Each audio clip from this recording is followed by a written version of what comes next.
Company by his parents, Lee, Karen, and sister Kaylee. Andrew Smith. Up next, number 10, wide receiver, Alec Beatty. A political science major from Topeka High School in Topeka, Kansas. Accompanied by his parents, Bob and Stacy. Alec Beatty. Number 11, wide receiver, Jack Stryven. An anthropology and economics double major from Whitefish High School in Whitefish, Montana. Accompanied by his parents, John and Nancy, and sister Kate. Jack Stryven.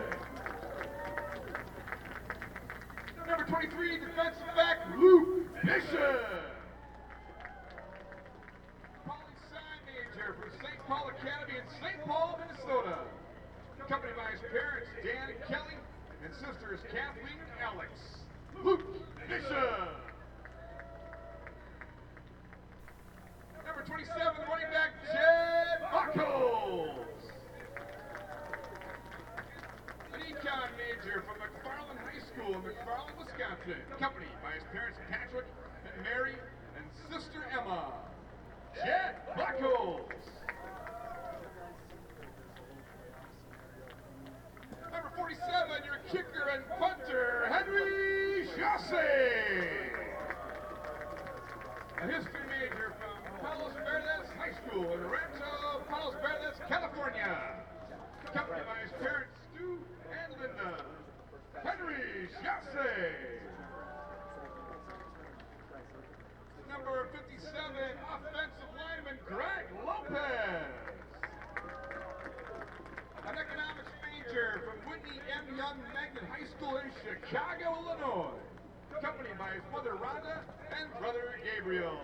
Greg Lopez. Number 59, linebacker, Patrick Haley. A biology major from Pinecrest High School in Fort Lauderdale, Florida. Accompanied by his mother, Kim, and siblings, Sean and Chantel. Patrick Haley. Number 72, offensive lineman, Kerrigan Miller. An English and psychology double major from Montclair Kimberly Academy in Montclair, New Jersey. Accompanied by his parents, Clark and Tasca, partner Nikki, and friend Casey. Kerrigan Miller. Number 83, wide receiver, Johnny Nee. Psychology major from Linfield High School in Linfield, Massachusetts. Accompanied by his mother, Linda, and his sister, Samantha. Johnny Nee. Number 87, wide receiver, Henry Cafferata. A poli-sci major from Polytechnic School in Altadena, California, accompanied by his mother, Rebecca, and sister, Grace. Henry Cafferata. And number 90, defensive lineman, Ben Lewis. A computer science and economics double major from Seattle Prep in Seattle, Washington. Accompanied by his parents, Jeff and Jen, brother Will, grandparents, Tony and Claire, and John and Mary Kay. Ben Lewis.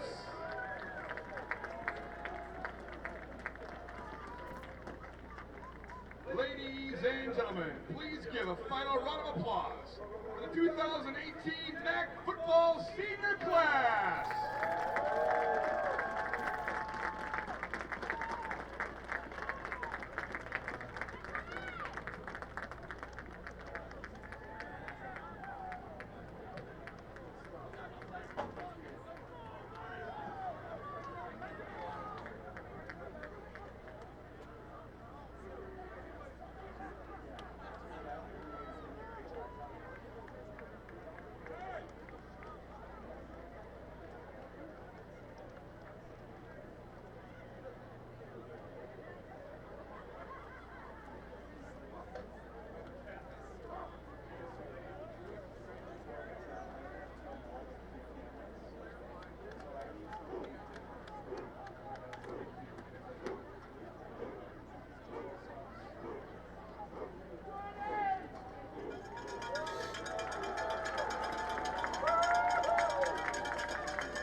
game featuring the Maroons, the University of Chicago, and your Macalester Scots. At this time, we ask that you please rise with your caps. Face the flag, the northwest corner of the stadium as we honor America with the playing of our national anthem.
Check.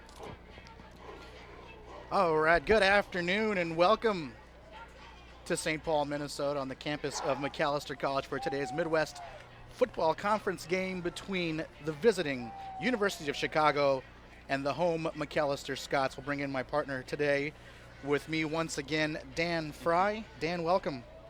Well, it is a beautiful Saturday here. It's brisk. We've got University of Chicago on deck. They, little known fact, they are a founding member of the Big Ten Conference. Oh. It's going to be exciting. Yeah. But two, I think, evenly matched teams. So we will see what's going on. Dan dropping the knowledge today. Macalester coming in at 5-3, 2-2 in the Midwest Conference. University of Chicago coming in at 5-3, 3-1 in the Midwest Conference. As we look down for the coin toss. Chicago won the coin toss. They will defer to the second half. Macalester has selected to receive the football, so we'll see the Macalester offense come out first. See if they can try to get some points on the board early. Dan, what are you looking for today? Well, coming off two road losses, the Scots, I mean, that's got to be a difficult spot. You're at home. You feel like you have to have some momentum there. It looks like Grady Monroe is getting the start today. So, again, continuing that development of that young quarterback. So, again, I'm just looking for a real even matchup here. Hopefully some of these breaks can go Macalester's way. And, you know, when you hit the road, obviously it's harder to play at an opponent's stadium. And now with Macalester being in the Midwest Conference, some of that travel is longer than the other teams that play it for Macalester that are in the MIAC. Yeah. So some of that travel certainly kind of takes its toll and might make it a little more difficult to play on the road. Yeah, and I was graduated in '02, and so we were in the MIAC at the time. Still going to places like Hamlin down the street, Carlton down 35, but every now and then you'd go up to Concordia, stuff like that. But right now, they're traveling to, I saw University of Chicago had to travel to Missouri. We got places in Wisconsin, and so again, that road issue comes into play as well. Well, hopefully Macalester can take advantage of that today as University of Chicago visits and Mac has the home turf. We are set for kickoff here. Ball falls off the tee. Kicker's going to reset it back deep for Macalester. Number 4, Reese Bresson, and number 83, Johnny Nee, set to return this kickoff. Once again, a beautiful day here. It is senior day, so we'll talk about a few the seniors that are on the Macalester football roster throughout the broadcast today. Wish them good luck as they leave the program after next week, after spending 4 wonderful years here.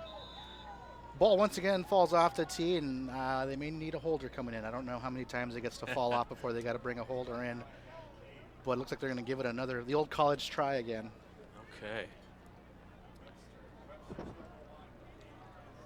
So here we go to try it again. Set to kick off is number 40, John McCormick, for the University of Chicago as he approaches it. And we are underway. Good kick. It's going to be Johnny Nee on the return, takes it at his own 5. He's out across the 20 to about the 22-yard line. About the 23 is where the official will spot it, and out will come the Macalester College offense. And you're right, Dan, out to lead them. Well, actually, I see Petrich in the huddle. Okay. We weren't sure who was going to get the start here in this game, whether it be the senior playing on senior day, Cody Petrich, or the freshman, Grady Monroe. And it's going to be the senior number 2 out of Lansing, Illinois. That is Cody Petrich, back from injury. Yeah, that's good to hear. Anytime you can get players back healthy, anytime you can get a senior leader on the field, lining up in the shotgun formation. We got 3 receivers to the formations left, 1 in motion. So Strybeck in motion, and Petrich behind center. He's got his offense set, and they are ready to go. Waits the snap.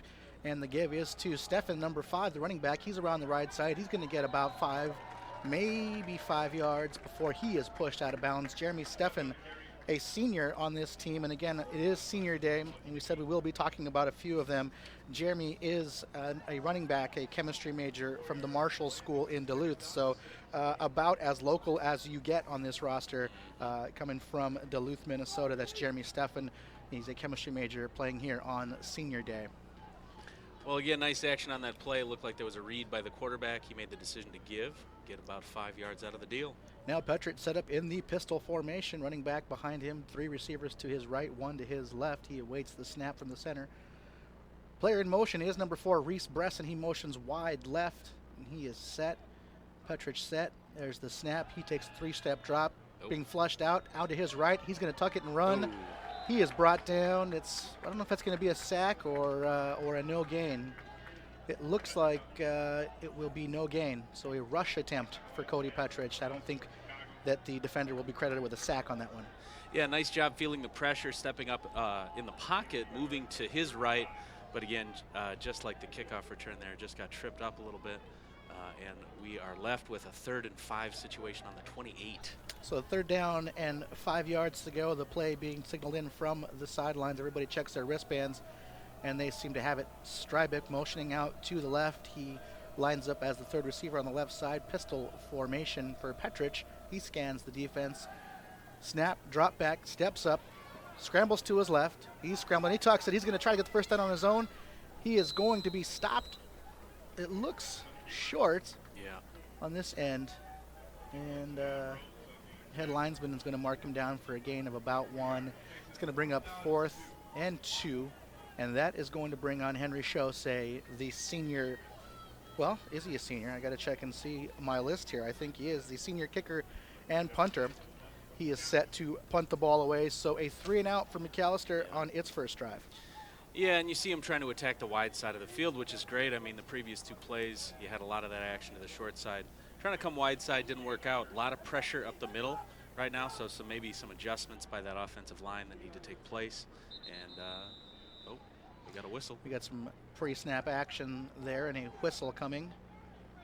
And what are we going to have? Delay a game against Macalester. The long snapper, Steven Shemansky, they're taking a little bit of extra time, I suppose, to snap. But back to senior day, Henry Chaussee, the senior kicker and punter, is a history major from Palos Verdes High School in Rancho Palos Verdes, California. Today his parents, Stu and Linda, are here with him. So congratulations to Henry on an excellent 4 years, and obviously we wish him the best after next week in his last game as a Scot. The punt is away. It's high. It's going to be fielded at about the 40. Oh. And the returner takes a step back. He's now back up. He's going to end up about where he caught it, but there were some penalty flags thrown. Here we go. And now here comes some extra ones at the end of the play. Yeah, anytime when you see flags like that, you're looking for a clip or something like that, but it looks like there were some extracurriculars after the play. We'll see what we have. We will wait to hear what the call is from today's referee. He talks to his officials who threw the flag. One looked like it was during the kick while it was in the air. The other, as you pointed out, Dan, came in after the play was over, and typically that's going to be a personal foul on somebody. Yeah. So we, again, are still waiting. Good kick by Chaussee. Really no return. The returner fielded it, took a couple steps back, and was able to get back to the place where he originally caught it. So there are 2 fouls. We'll hear them. 59 on the receiving team. 10-yard penalty from the end of the kick. Play. Unsportsmanlike conduct. Number 29, Macalester. Number 29 is disqualified. Oh, Wow. okay. Wow. So we've got, there was a hold during the kick. So Number 29. Chicago is going to move backwards, but then there was an unsportsmanlike penalty on number 29 for Macalester, Mason Cohn, the junior defensive back, and that's going to result in him being disqualified from this game. So he's ejected. Not sure what happened, but the referee is explaining to Coach Jennison right now the reason for the ejection, and that's very unfortunate for Mason and for the defense and everybody involved. I didn't see anything, Dan. I don't know if you saw what may have happened. I don't know. Anytime you have a D-back or any player that gets disqualified, I mean, that's just, I guess, a lack of judgment in the moment. That's kind of a self-inflicted wound. So hopefully they can bounce back. Not the result you're looking for on your first drive. Even if you get a first down or 2, just so you can start playing chess a little bit with field position, you want that. They weren't able to get that. So here we go. In the shotgun formation, the snap is good. Quarterback rolls to his left. He is going to break, contain, and tuck it and run. He's going to get about 2 yards, 3 yards perhaps, before he's brought down by the defense. So they come out in a shotgun formation. Chicago, they look to pass it on first down. Decent pressure up the middle there. He flushes the quarterback out to his left. That quarterback is number 11 back there today. That's Marco Cobian. And Chicago's back to the line quickly in the pistol formation now. And here's the snap to give the running back up the middle. He's going to get about 3 more yards there before he is brought down. So that's going to bring up a manageable 3rd and about 3 here as Chicago crosses the midline into Macalester territory. Chicago moves fast. Looks like they want to keep the tempo up. Here they are back to the line and they're ready to snap it. 3 receivers to the right of the formation. Let's see if Macalester can make the adjustment. And now the quarterback, Cobian, looks to his sideline, perhaps a change of play. He signals it into his offense, and moving out of the pistol now into the traditional shotgun formation. Running back flanks him to the right. He looks right. The pass is away. It's complete to number 82 down the right side. That's Jacob Jackson. That's going to be enough for a Chicago first down. Well, anytime you have overloaded, you got 3 receivers on the right-hand side. You got 2 receivers pushing off. One guy can just settle down into the zone, and he was able to put it on his hands. So hats off to Cobian. It seems like that was his first read there. So here's the snap and the fake to number 33. Cobian runs up the middle while the keeper is going to get a good first down gain. It's going to bring up second and about 3, maybe 4 yards here. Another manageable down and distance for Chicago. Again, it looked like he had the choice to hand it off if he wanted to. He might have seen something the D end, so he just kind of kept it, got a couple yards out of it. Good position for University of Chicago here with a 2nd and 4. So just like their previous plays, they're up to the line of scrimmage quickly. Got a receiver in motion to the right. I don't know that he was set. He may have been going forward before that ball was snapped. And I got to think that Chicago just caught a big break there. Big touchdown pass to number 87, Caden Kalinowski, the wide receiver. But Dan, I think you saw it. I saw it. The man in motion definitely went forward before that ball was snapped. Yeah, I mean, I saw that. I saw the left tackle kind of getting the yips a little bit. I saw a couple things. And as a defense, if you see something like that, and the play keeps going, it's hard not to focus sometimes on maybe a penalty flag that should have been thrown. But, man, they just attacked the middle of the field deep and on a little bit of a post. And we have 6 points on the board for University of Chicago. Now 7 points. So maybe catching a break, but nonetheless, Chicago strikes first with a big touchdown pass from Marco Cobian to put the Chicago Maroons up 7-0 on their first drive. Dan, what did you see on that drive from both the offense and the defense?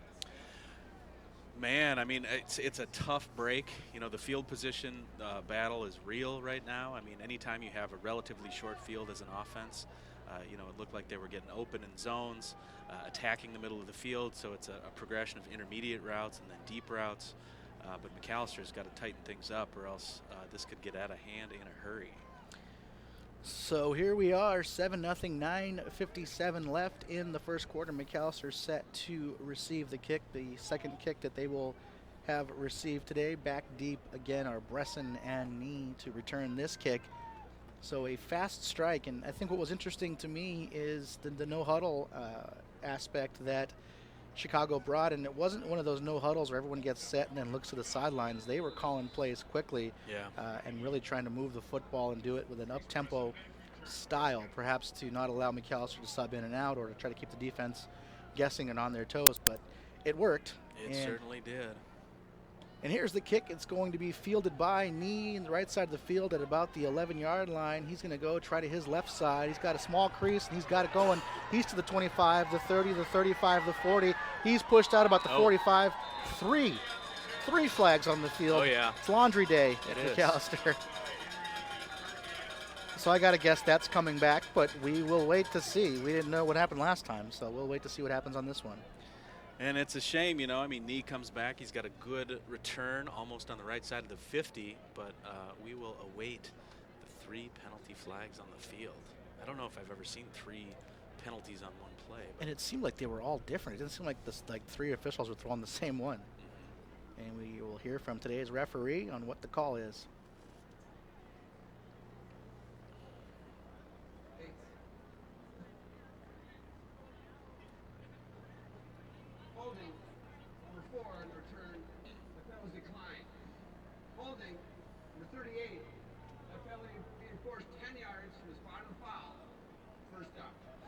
So 3 flags, but 2 different holding calls there against Macalester on the return. One is declined and one is accepted. I don't think they can actually take both. So that is the rule, that one has to be declined and one gets to be taken. And so Macalester is going to head back to their own 20. It's a spot of the foul penalty, so that's why it's taken back. That happened at about the 30-yard line with that holding call on. One was on Bresson, and I didn't get the number on the second one. But Mac will start its second drive from its own 20-yard line. And Petrich in the pistol formation. Strybeck in motion to the left. He awaits the snap. Got 2 receivers wide right. Snap is good. Drops back, looks left. He's got Nee there on a short route, about 5, maybe 6 yards. They'll set up a 2nd and 4. Yeah, that's nice. You get some quick yardage, get you back on the right side here. It's tough. Anytime you have a penalty like that, you saw about a 30-yard difference, So, again, Macalester starting in a hole, a couple self-inflicted wounds here. Hopefully they can dig their way out of it and put some points on the board. So on 2nd and 4, we'll see what Coach Davies has drawn up. Mark Davies, the offensive coordinator, calling the plays today. And here, Strybeck in motion to the left. It's going to be 3 receivers that side, kind of bunched up on the near side here. 1 running back to the right of Petrich, and the give is to number 5, Stefan, and he's probably going to have a first down. It's going to be very close to that 30-yard line. We'll see where it gets marked, and the official is signaling for the chains to move, so Macalester moves the chains for their first time today, and now 1st and 10 from their own 30. Yeah, let's keep that momentum going here. Checking into the game is number 12. Let's see, that's wrong roster I was looking at there. Number 12, Peter Vitalis. The first year he's into the game, and he's going to be lined up wide right. Pistol formation here, 3 receivers to the left. Coming in motion is Vitalis. 1 running back in the pistol formation. Here's the snap. Petrich drops back. He looks to the right, back over the middle, and he's got a receiver at about the 44-yard line. I think that's Strybeck. It is Jack Strybeck coming down with a really nice gain. So here we go. Macalester opening up the passing game. And I think, Dan, on these first couple plays, what we've seen different from the first drive was the offensive line protecting a little bit better. Yeah, no, we've got time back there in the pocket. Strybeck was able to kind of get into some space, use his body to protect himself, and then turn his hands back to the quarterback. Great strike. Yeah, very nice. Let's see. So here we go. A little momentum going now for Macalester. They've got the ball on their own 45, and Strybeck is in motion to the left. Shotgun formation, one running back to the right of Petrich. And here's the snap. The fake to Stefan. Petrich keeps it. He is down for no gain. We talked about Jack Strybeck in the last play coming down with the big catch. He is a senior again, playing here on senior day. An anthropology and economics double major from Whitefish High School in Whitefish, Montana. Today he had his parents John and Nancy and his sister Kate here with him today, accompanying him during that pregame ceremony. So Jack, congratulations on 4 awesome years, and obviously we look forward to seeing what you do in the future, and thank you for your time at Macalester and playing for the football program. We got knee in motion across the formation here. Shotgun formation here is the snap. Petrich looks right. He gets rid of it. He's got another receiver, and that's going to be a gain of about 8 yards. So that's Beatty. I think that's the first time that we get to call Alec Beatty's name, the dynamic receiver, senior, political science major from Topeka High School in Topeka. Today for the senior day ceremony, he was accompanied by his parents, Bob and Stacy. So Alec Beatty on his first reception of the game, and he really makes this offense go. He can do some really special things with the football and running routes and bringing catches down. So they look to get him more involved in the game. Here's Bresson. He is motioning to the left in the shotgun formation, 2 receivers on each side. The snap to Petrich. He rolls to his right, he gets rid of it, and he's got a receiver down at about the 39-yard line of Chicago, and that's number 12, Peter Vitalis. Yeah, nice play design there. I mean, you could even see the center, Carter Gale, kind of coming out to the right-hand side, kind of giving some protection there to Cody Petrich, able to get a first down. So, again, on the right side of the 50, doing good things for the Macalester offense here. My apologies, I think that was Alec Beatty, not Vitalis, as he was on the sideline and checked in after that play. So my apologies, but Alec Beatty, 2 catches in a row now, and maybe he's getting warmed up. So here we are, 1st and 10, pistol formation, receiver in motion as Bresson, 2 receivers to each side, 1 running back behind Petrich. He is set. The snap is good. He takes a drop, quick pass to the right side, and that's going to be complete. And with a little bit of running room is the receiver, and he's going to get it out for about a 12-yard gain, and that is, looks like Johnny Nee. Alec Beatty. My apologies. Was Beatty on the reception. Made a couple of guys miss. Picks up a first down. Yeah, very nice. And again, you talked about it. You touched on it earlier, Josh. I mean, we've had much better protection these last couple plays. You know, we've got a little bit of time, a little bit of space for Cody Petrich. And, you know, the result, very predictably, is a couple completions. So Stefan hobbles off the field. Looks like he was injured on that play. And coming in for him is Buckholz to replace him at the running back position. Shotgun formation for Macalester. The snap. Petrich looks to his left, back over the middle, and he's got a receiver.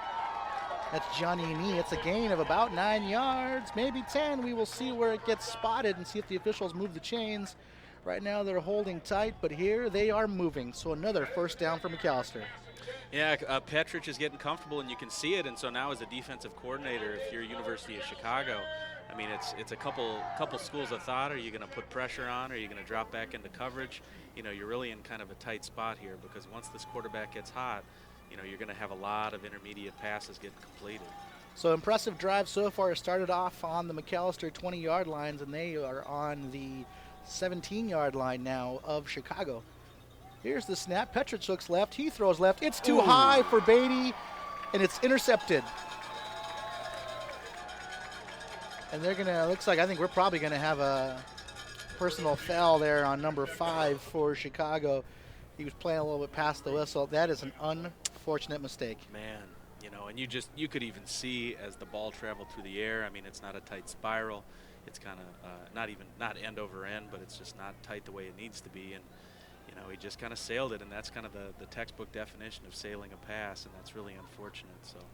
So Petrich misfires. Beatty was wide open. Again, he ran his defender off. Oh, yeah. The defender gets rewarded for being in pretty poor position. And so he makes the interception nonetheless, and there's a turnover, a takeaway for the Chicago defense, and the officials are still talking over the extracurricular there. I think they're going to push back Chicago. I saw a late block happening there on the change of possession. So, Dan, lots of success on that drive. The mistake at the end, What is Coach Jennison saying to his offense right now? I mean, you got to be happy with the way they moved it, right? Yeah, But no, I mean, there's silver lining here. I mean, you're getting what you want. You're getting protection for your quarterback. You're able to kind of mix it up. Beatty's making some catches. But, man, a bit of a misstep. You know, you really had some momentum shifting in Macalester's direction. I'm sorry, 72 blue, 5 white, the offset, first down. so the extracurricular was on both teams. It was 72 for Chicago, for Macalester, and number 5 for Chicago. That was Mike Kerzlowski for Chicago, and number 72 Kerrigan Miller were tangled up there as the whistle was blown, and they ended up going to the ground. So offsetting calls. Yep. And Chicago takes over on its own 12-yard line after the interception. There's the snap. The give is to the running back around the left side. He's going to try to break containment, and he's got a little bit of space on the end. He's going to get about 6 yards before he is pushed out of bounds. So a good first down play for Chicago on the sweep to the left. Yeah, defense here, I mean, it's going to be critical. Hopefully you can help the offense out a little bit, you know, dig them out of that hole a little bit. Field position is in your favor, but you got to get a couple stops. You got to get a couple stops for losses, hopefully. Important down right here, 2nd and 3. So safety Max Malone on the stop there. And here is the snap for Chicago. The throw is over the middle. It's complete on a short completion to the receiver, but it's going to be enough for a first down. He's brought down pretty quickly. I didn't get a chance to see who made the tackle there, but that's a fast first down. And here on the sideline right in front of us, we see number 9, Grady Monroe, warming up. I don't know if that means anything, but he is warming up. Yeah, we saw Grady Monroe play against Lawrence. He did a great job, stood tall in that pocket. And so who knows what's going on here. Might be an injury situation. Might be a depth chart nuance that I know nothing about. But we'll see what happens. We won't speculate. Screen pass to the left is complete to the receiver. That's number 33 for Chicago.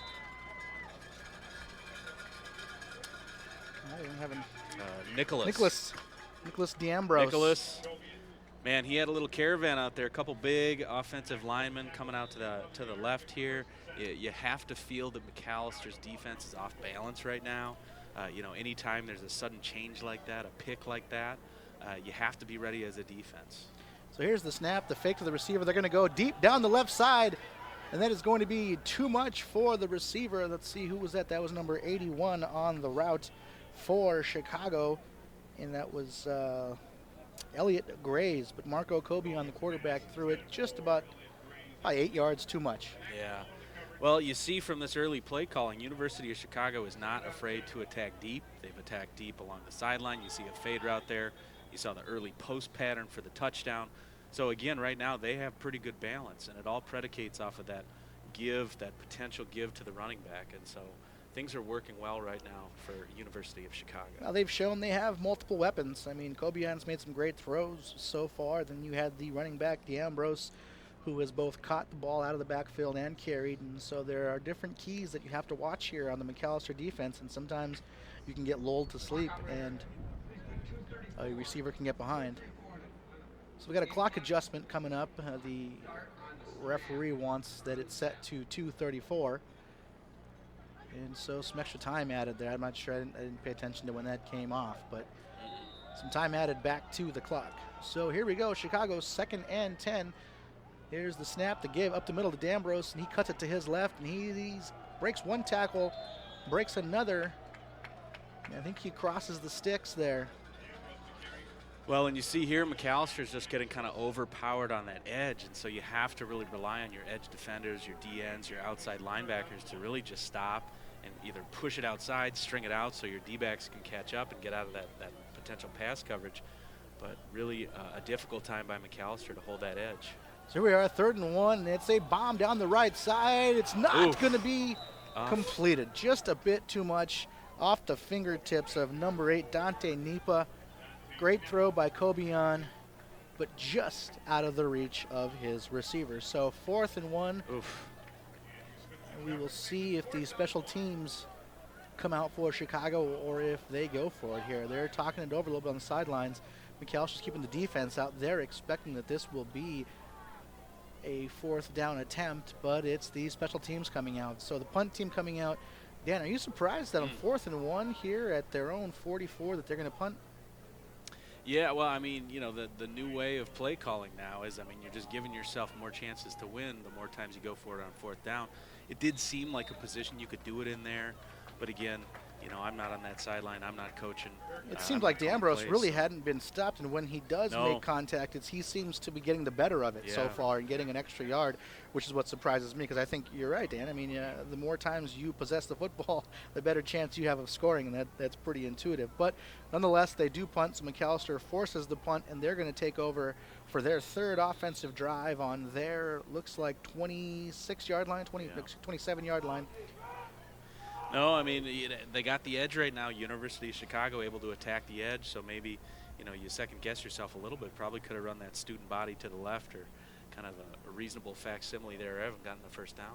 But big stop for Macalester enforcing that punt. And here they come out in the shotgun formation. That is Petrich. He rolls to his right. He's looking. He's going to tuck it and run, going to try to get a couple yards. He does get probably 2, maybe 3 yards, as he just tucks it and runs, could not find a receiver.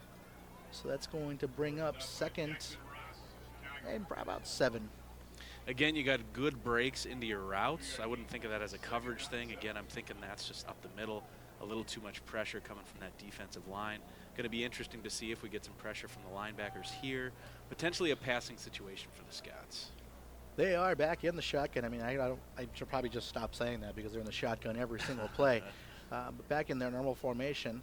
And here's the snap. The give is to Steffen. He cuts it, tries to go up. He's going to get about a yard maybe on that play. He's met by a gang of guys in the middle, led by number 51, Jackson Ross, the defensive lineman. He was in Steffen's face pretty quickly. Yeah, I mean, hats off to this University of Chicago defensive line. These guys are getting up the middle, providing pressure. They got spacing, so they're not out of position on run plays. But again, on passing plays, they're also cutting through double teams. They're getting to the quarterback. They're creating pressure. So this is an issue that Macalester is going to have to fix here. And so Davies has got his work cut out for him. So 3rd and 5 here. 3 receivers set to the left, 1 to the right. Running back flanked to the left of Petrich. He drops back. He's looking over the middle. He's got a little bit of time. Good protection by Macalester. He dumps it off to Steffen. That's going to be short of the sticks, and Steffen can't make anybody miss. And so that's going to be bringing up 4th down, and here comes Chaussee and the rest of the punt team. So Macalester, a 3-and-out here to close out the first quarter with about 15 seconds left, and I assume we'll take it down to the end of the quarter before the punt is away. No, conservative rolling out, didn't have what he wanted. He got flushed a little bit. Maybe that was a coverage issue. Some good guys in coverage there for University of Chicago. But, you know, you really want to be looking for a route that either hits the sticks or goes past the sticks. Didn't get that. But, again, let's continue to kind of play the field position battle here. Protection was there. Yeah. You know, he didn't, Petrich didn't really have too much pressure on him a bit at the beginning, but then that was mitigated. So Macalester on the 3-and-out. They are set to punt here when the field flips as we go into the second quarter. Teams will take a break, and so will we. We'll be right back.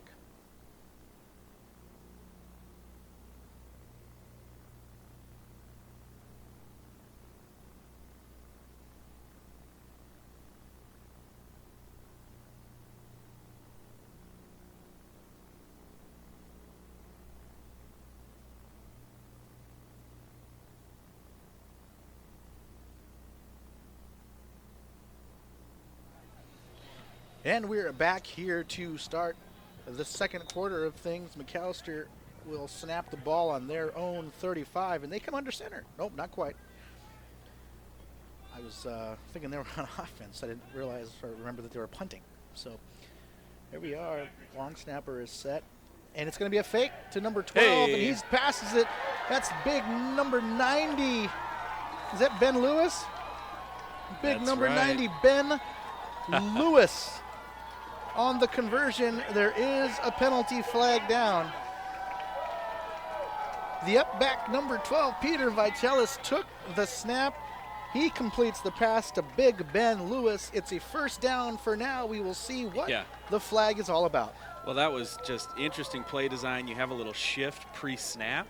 It goes to the up man. The up man delivers a good enough ball. It was a completion, and hopefully it stands here. This would be a game changer for the Scots.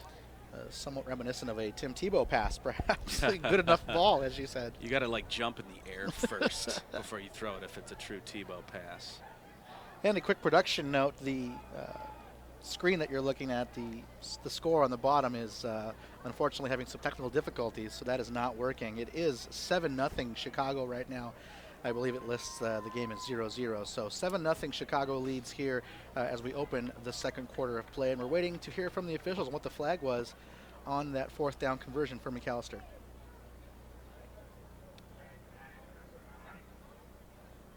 It's a dead ball penalty.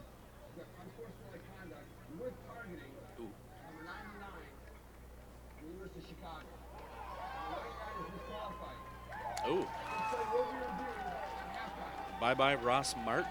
Well, Ross Martin, the defensive lineman number 99, he is flagged for a targeting penalty, which results in an ejection. However, it will be, I believe, reviewed, is what our official said. And I'm not sure how that review process works. I know when we watch games on television, you know, the major Division I games, that they always do review those. And he did mention that it was under review, so I don't know what the process is for that, but it looks like Macalester's coming to the line, so they're going to get an extra 15 yards after the conversion. You're going to get Ross Martin, the defensive lineman, number 99 for Chicago. He is disqualified for this game, so now two defenders, one for each team, have been hit with personal foul calls and have been ejected. Well, and it's kind of the changing nature of football. I mean, football, very dangerous just at a basic level, and so if you have players who are out there targeting, using their helmet as a weapon, I think it's great that these officials are being serious about enforcing that, and so I think that's for the best. I think you bring up a good point there, Dan. I mean, those rules exist for safety, and I think you know, some people don't like them, you know, but they exist for a reason, and player safety is a very important thing. I'm glad to see the officials looking out for it. So here's Macalester, first down, snap to Petrich. He's looking to the right. He throws to the right. It's a bit short, but it's going to be completed to number 83, Johnny Nee. That's going to be a completion of, maybe 6 yards.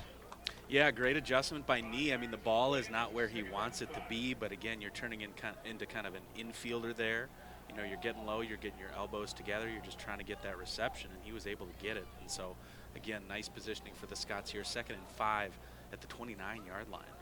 So 3 receivers bunched to the right, but that's going to be Bresson in motion to the left. It's going to split the receivers to the right, to the left, and he goes wide to the numbers.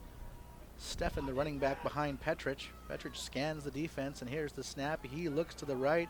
He delivers to the right, and that's going to be to number 10, Alec Beatty. He's brought down quickly by number 20 on the coverage for Chicago. That was Josh Godowski, but he can't cover Beatty, but he can bring him down quickly. Yeah, I mean, no surprise there. Beatty, again, one of his fortes are these intermediate routes where he's feeling the defender, he's creating space, he's presenting his hands to the quarterback. You know, it looks like they practiced that a time or two, I would assume. So some nice chemistry there between your quarterback and your receiver. It looks like routes that Beatty runs in his sleep. Yeah, oh yeah. So here we are. We got 3 receivers to the right. Strybeck is in motion. 2 receivers wide. You got one standing up, and he's tight. Here's the give to Stefan. He's got some space around the left side. He just tries to go outside. He probably should have cut that up. He tried to go outside. It was met by defensive back number, looks like 33 there.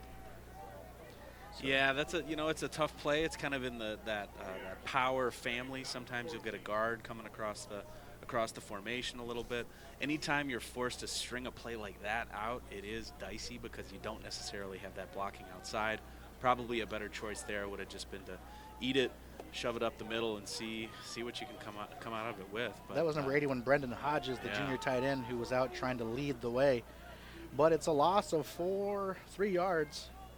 So 2nd and 13, Petrich drops. He looks over the middle. He's got Beatty. Hey. Beatty's got the ball. He's down. He is in for a score. Hey. Macalester with a touchdown. Alec Beatty on the receiving end from Cody Petrich, and that's going to make this a 7-6 game. And senior Alec Beatty from senior Cody Petrich on senior day, and we are an extra point away from tying this up. Yeah, man, operating in space, getting to the middle of the field, presenting yourself to the quarterback. I mean, you look at the completion there.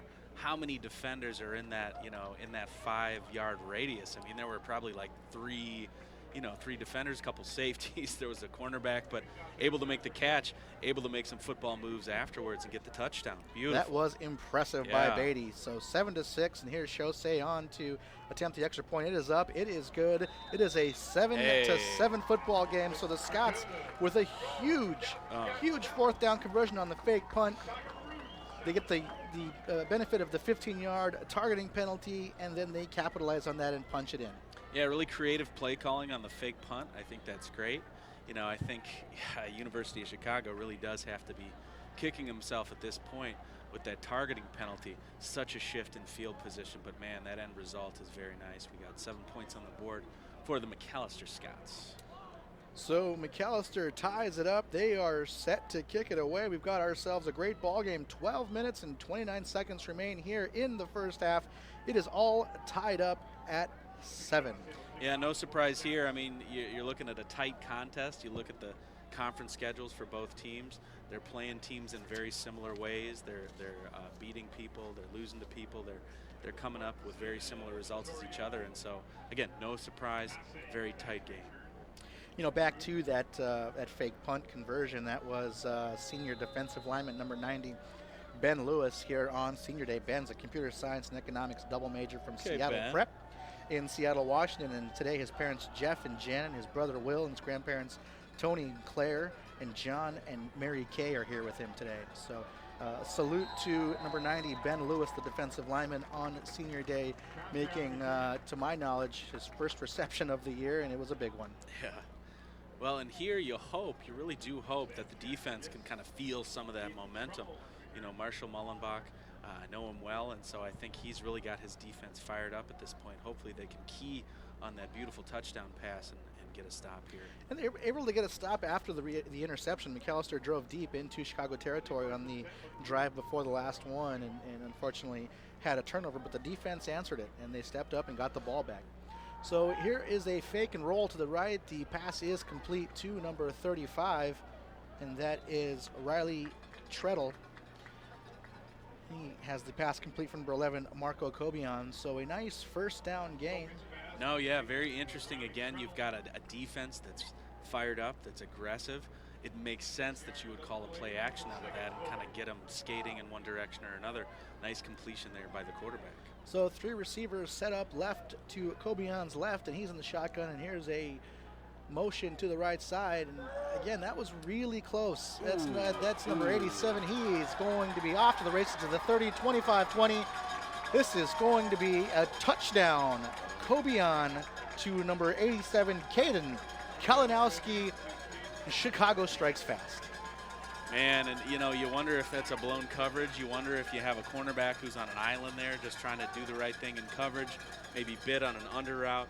But Cobian stood tall in the pocket and just waited for that to open up and really just exploited it. The result is a long touchdown for the University of Chicago, not what Coach Mullenbach's defense wanted there. Chicago made that look easy. That was a case of pitch and catch, it looked like. But again, there was a receiver in motion, and I thought, and I just must be seeing a bad angle up here. It looked like he was going forward again before the snap of the football. But nonetheless, a touchdown, and here the extra point is good, and Chicago strikes quickly, and they retake the lead here at 14-7. Yeah, goodness gracious, how many seconds came off the clock? That was only a couple plays. Chicago strikes. Not a good scenario here. It really is up to the offense now to get a significant answer, at least hold on to the ball for a little bit of time, and again, go back to playing that field position game if you can, but keep exploiting the middle, keep getting your receivers open in space for first downs. So Macalester ties it up, but then quickly Chicago breaks that tie, and they are back up a touchdown at 14-7 as we await here the kickoff from Chicago. So the Macalester offense will be retaking it here. They've had a couple of successful drives. They had the one where they went deep into Chicago territory to only to turn the ball over on an interception, but then on their next offensive drive, they punched it in.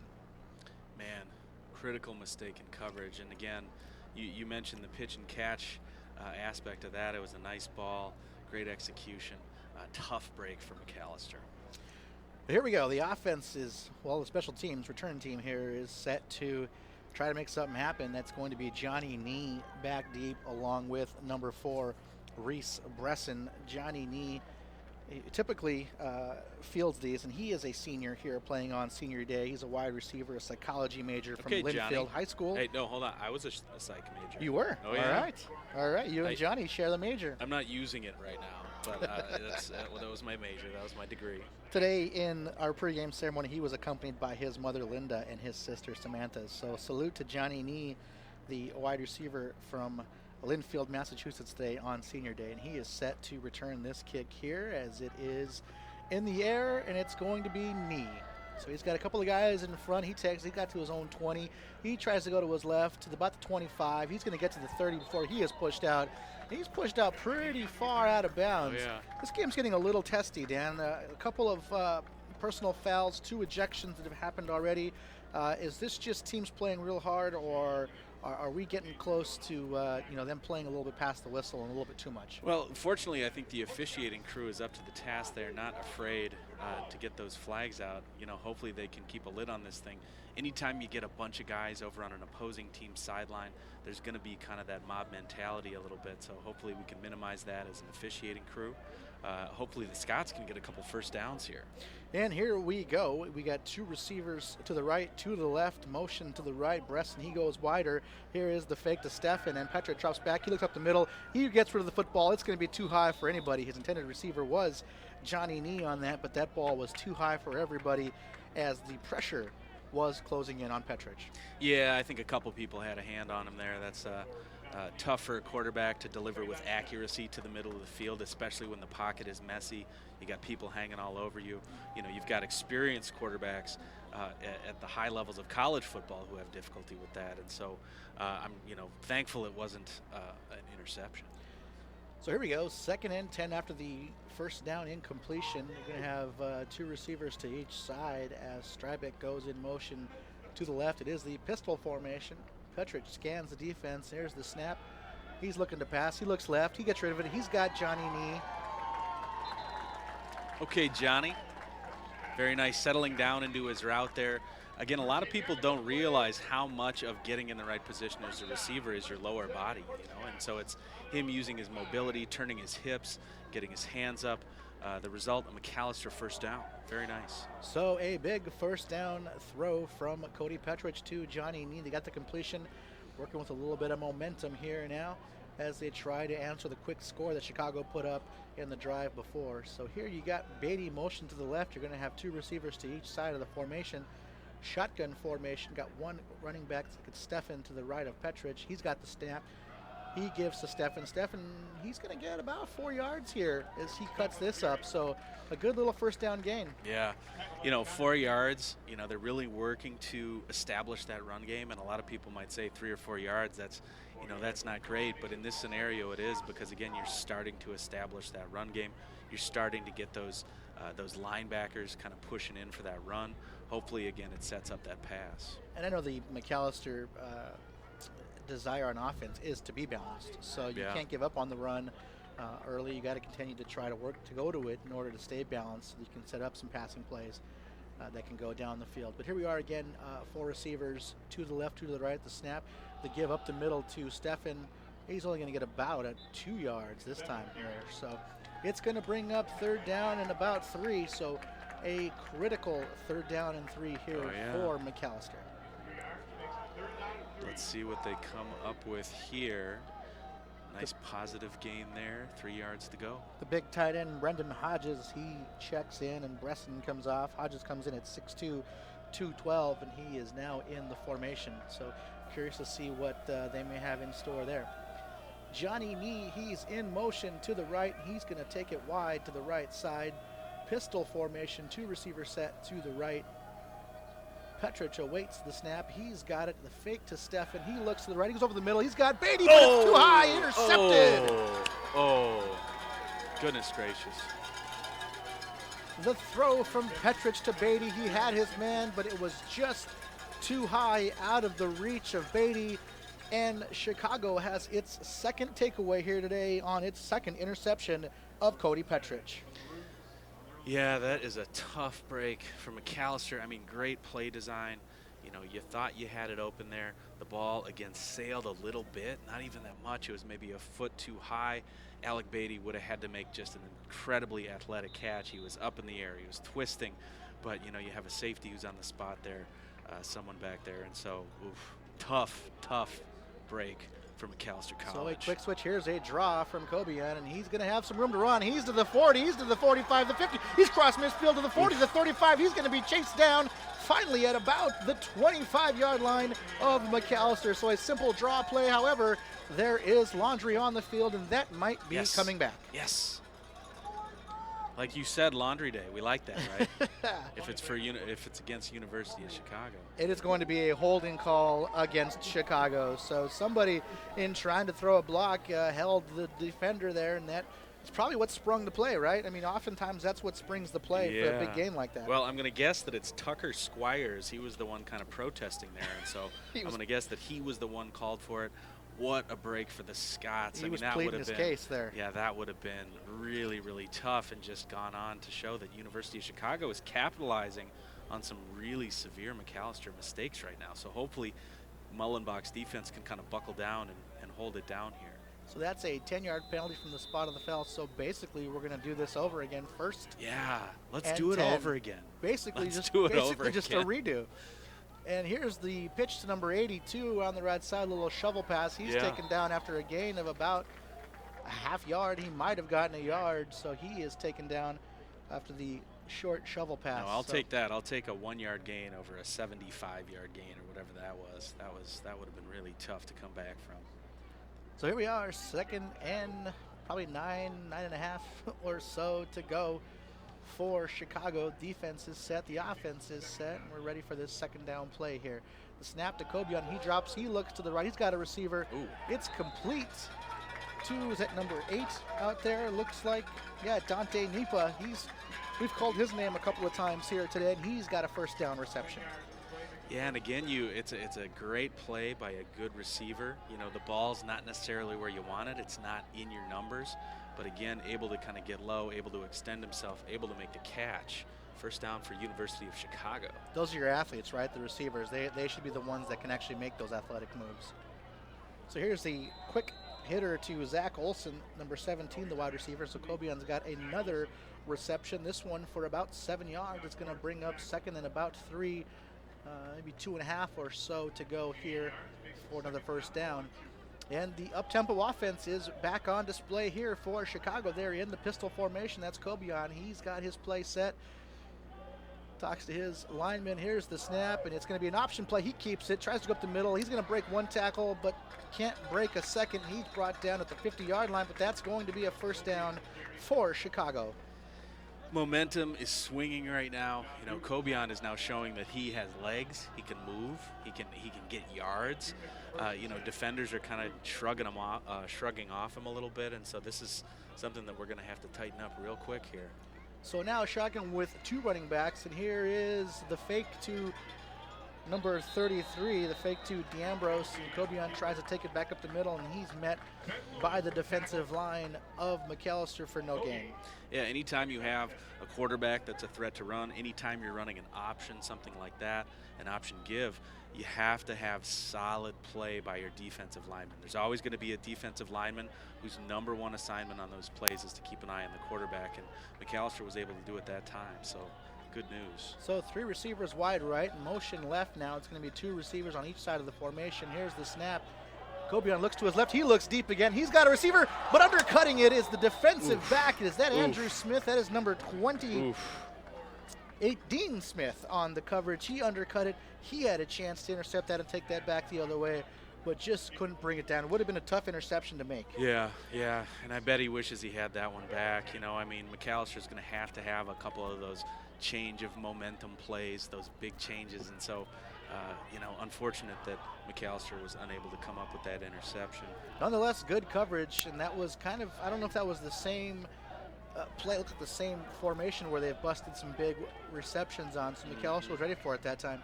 So here's the fake to D'Ambrose, and here's the throw over the middle. It's going to be incomplete. Kobian got hammered right there by number 33, Sam Jaxtis. was in his face, took him down, made him get rid of it a little bit early, and it's off target. Macalester forces the punt. Yeah, off target. Again, pressure. Very nice. And what you see is you got your receiver going one way, unable to deliver the ball, leading the receiver, really was behind the receiver. And, predictably, the result was a dropped football. So pressure getting to the quarterback there, and here's the punt. It's going to hit at about the 21, and it's going to take a roll for Chicago, and that's going to be down at about the 4-yard line. So Macalester will have 1st and 96 to go. Oh, golly. For a score. Oh, golly. Some people might say we got him right where we want him. Yeah, no, you have to have confidence. Coach Davies has to have confidence in his offense. Overall, I think things are okay. You're in a manageable position right here. It's a 1-score game. It's a 1-touchdown game. But a lot of breaks for University of Chicago thus far, But it is still just a 1-score game as Chicago leads 14-7 here with 6 minutes and 17 seconds left in the first half of play. Macalester will take over from their own 4-yard line, and they've got a long way to go, but they've got the time to do it in, and they've got the players to make some big plays. So here we are in the pistol formation. Petrich set to receive the snap. He looks over the defense. Play clock down to 4. Here's the snap, and here's the give to Stefan. He's going to maybe get a yard, but really met at the line of scrimmage by a lot of Chicago players. And here comes another flag for a little bit of late stuff. Getting a little bit chippy. Play call there is kind of predictable. You want to get out of the shadow of your own end zone. Just kind of get a couple yards if possible. Let's see what the flag is. Face mask, potentially. No one seems to be moving, so I don't know if either team has an idea of what it's going to be. But now we see a Chicago player clapping. That's going to be number 81 for Macalester, Brendan Hodges, and he had hands to the face on a block. So just getting a little overzealous on his hand position there and took it up into the face of the defender. So that's going to be, I think, probably half the distance penalty. Well, and it's always challenging when you ask a tight end to come in and potentially block a D end or a linebacker or something like that. Chances are he was doing what he could to keep his hands inside, slipped up a little bit, called, and we got a flag on the play. So here we go, pistol formation, 2 receivers to each side. Well, actually 3 to the right, 1 to the left. Petrich set for the snap. He's got it. The fake is to Stefan. He looks over the middle. He's got Beatty. Ooh. Beatty's got the, oh, wow. No catch. Incomplete. Beatty went up. He got it, but he was hit quickly by a DB, and he just couldn't hold on. That would have been a phenomenal catch for Alec Beatty. It really would have. I mean, he elevated in space. Again, trying to work the middle of the field there. Right now, it's so congested in that intermediate deep area of the field. You have to wonder if Macalester in their passing game is going to try to attack the outside if possible. So Petrich tries Beatty there. It would have been a first down catch, but Beatty unable to hold on to it after he was hit. It would have been an incredible catch. Yeah. So here we are now with 2nd down, 2nd and 12. Receiver in motion is Bresson. Shotgun formation for Macalester. Petrich, he is set for the snap. Got 7 seconds left in the play clock. It's winding down to 5, down to 4. Here's the snap. He looks to the right. He's got a little middle screen, but just too much pressure too quickly. They try to set up a middle screen to Stefan, but Petrich couldn't make an accurate throw because he was being chased. Yeah, and it looked like pre-snap, quarterback is kind of reading the safety a little bit there. It looked like he had something that he wanted. Maybe his first read was on the wide side of the field, might have checked into something else. But again, whenever there's that much pressure up the middle, screen or not, it makes it tough for a quarterback to make a good decision. So here we are, 3rd and 12 for Macalester from their own 4-yard line. Receiver in motion is Bresson. That's going to put 3 receivers to the right. And here's the snap. Petrich looks down. He's got a screen set up again. It's Stefan. Stefan's got it. He's got some room to run. He picks up a big block. They're going to get a first down. Big first down for Macalester on the screen pass to Stefan. Big key block there on the outside. I couldn't quite get a number on that. One of those big guys. Well, actually, that was Johnny Nee, number 83 out there, who threw a key block and helped spring Stefan for a few extra yards. again, we like the play design out there. You get one of your big guys out there in space. Hopefully they're going to end up matching up. Hopefully they're going to match up with a D-back or somebody out there, get some hands on them. But a first down in that scenario, that's really a best case situation for Macalester. So now we got an officials timeout. Looks like one of the chains down there took the better end of a convoy running into it. But they seem to have it fixed, and they're going to get themselves in place, and the ball will be marked for play. So here, 5:32 remaining in the first half, 14-7 lead for Chicago. Macalester with a huge third down play to get out of their end zone. And let's see if they can capitalize a little bit on some of that momentum. So here's Beatty. He's going to motion to the left. He's going to put two receivers on each side of the formation as he goes wide left. Petrich scans the defense, and he is set. Here's the snap. Petrich drops back. He looks over the middle, back to the right. He's got Bresson, number 4. Great catch by Reese Bresson, and he is brought down after a gain of probably 7-8 yards. About 8 yards. Going to bring up 2nd and 2. Reese Bresson on the first down reception. Yeah, so much shotgun formation. You know, you're looking at every single play. You got 4 receivers typically, and so that's going to spread out your defense. You're really only going to be able to have in that scenario, I think I only saw like 6 guys in the box. But again, receivers running combination routes, finding space, getting yards. Very nice. So here we go, 2nd and 2 yards to go. The clock is winding down, about 4:35 left here in the first half. Macalester with all of their complement of timeouts remaining, and they're going to take one here as the play clock's down to 1, and a timeout from Macalester. They got a little thing going here. They hit a huge third down play to get out of their end zone, a big first down play to make it 2nd and 2. They got a little bit of momentum going here. Yeah. So both teams will take the timeout here and talk things over. We will also take the timeout, and we will be right back.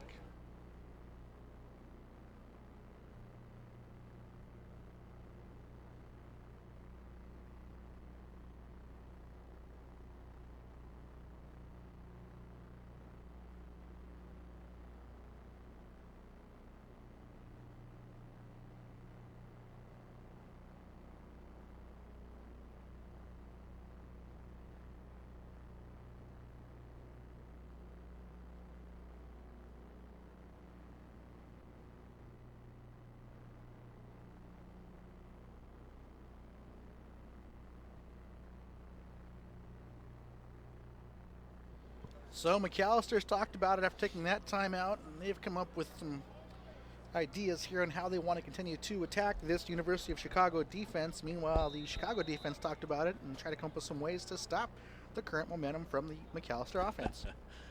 Let's see what they came up with. So here we are, Bresson in the motion to the left. He's back to the motion right. Going to have 2 receivers to each side of the formation. 2 wide, 2 in the slot. Petrich turns. He hands to Steffen, and hisses. Oh, Steffen makes the guy miss. He's going to get back to maybe the line of scrimmage. So he was met quickly by the penetration, spun away from it, maybe got back to the line of scrimmage, but I don't know if you saw it, Dan. Petrich made the handoff, and he was probably 6 or 7 yards deep, and he just kind of fell down. What I did see, I saw, unfortunately, Kerrigan Miller, senior offensive lineman, kind of getting beat across his face. And anytime you have a run play where the handoff is back there, and you have a defensive lineman who just kind of busts across your offensive lineman's face, it's not good. And so he did what he could to get back to the line of scrimmage, and that's probably a win in that situation. Ends up losing 2, but it could have been a lot worse. So now here we are, 3rd and 4. Petrich, he looks left, looks to the middle. He's got time. He's flushed to his left. He's got his eyes downfield. He gets rid of it. He's got Strybeck. Strybeck to about the 39-yard line of Macalester. It's going to be a huge Macalester first down. Great job, Cody Petrich, keeping things alive in that offensive line, providing wonderful protection. Receivers don't quit on their routes. No. Strybeck finds a spot, and here we are with a first down. Yeah, so the clock is becoming a bit of a concern right now. Obviously, you want to keep getting yards, but great decision making by Petrich, and so able to flush from the pocket, didn't see what he liked, and got the first down. We're having some clock issues as the referee wants time put back on. He was signaling to the clock to be stopped after the first down, but it kept running. So it gets reset to 3:24. Macalester here now on 1st and 10 here on their own 40-yard line. So bunch receivers to the left, 3 there, 1 to the right. running back flanking to the right of Petrich, and here's in motion Bresson. He receives the handoff and he cuts it up. He's only going to get back to the line of scrimmage before he's taken down. Setting up a 2nd and 10, it looks like. No gain on that play. Interesting play call there. So 2nd and 10, the clock continues to run. Macalester with 2 timeouts left, down to 2:50 here in the first half. 14-7 lead for Chicago, and Macalester's got a little bit of offense going here. They made some big plays so far on this drive, and they'd like to make a few more here on their own 40. 2nd and 10, 4 receiver set, pistol formation. Petrich scans the defense, scans him a 2nd time, and he's ready to go. The snap is good. He looks to the left, drops back over the middle. He pumps. He's got a receiver to the left, and he's got it complete. And choosing not to go out of bounds, but to try to make extra yards is the receiver there. Is that Jack Strybeck, number 11? So interesting decision there. Not many yards to be gained after he made that catch. Interesting why you wouldn't go out of bounds there. I mean, it's early still to be concerned too much about the clock, but a chance to step out of bounds, stop it. Yeah, I mean, you're losing out on a play or 2 there by not going out of bounds. So here we are, 3rd and 4 on the Macalester side of the football. 3 receivers to the right. Clock's down to 1:45 in the first half. Shotgun formation, Stefan to the right. Petrich drops back. He looks over the middle, and he's got Johnny Nee. Johnny Nee is going to get to the 45. A flag coming in from the side judge. And from where he threw it and the action that I saw, I got to think this is going to be a face mask and 15 more yards for the Macalester offense. Well, that would be momentum. Waits to be seen here, but just the way Nee's head moved and where that flag came in from.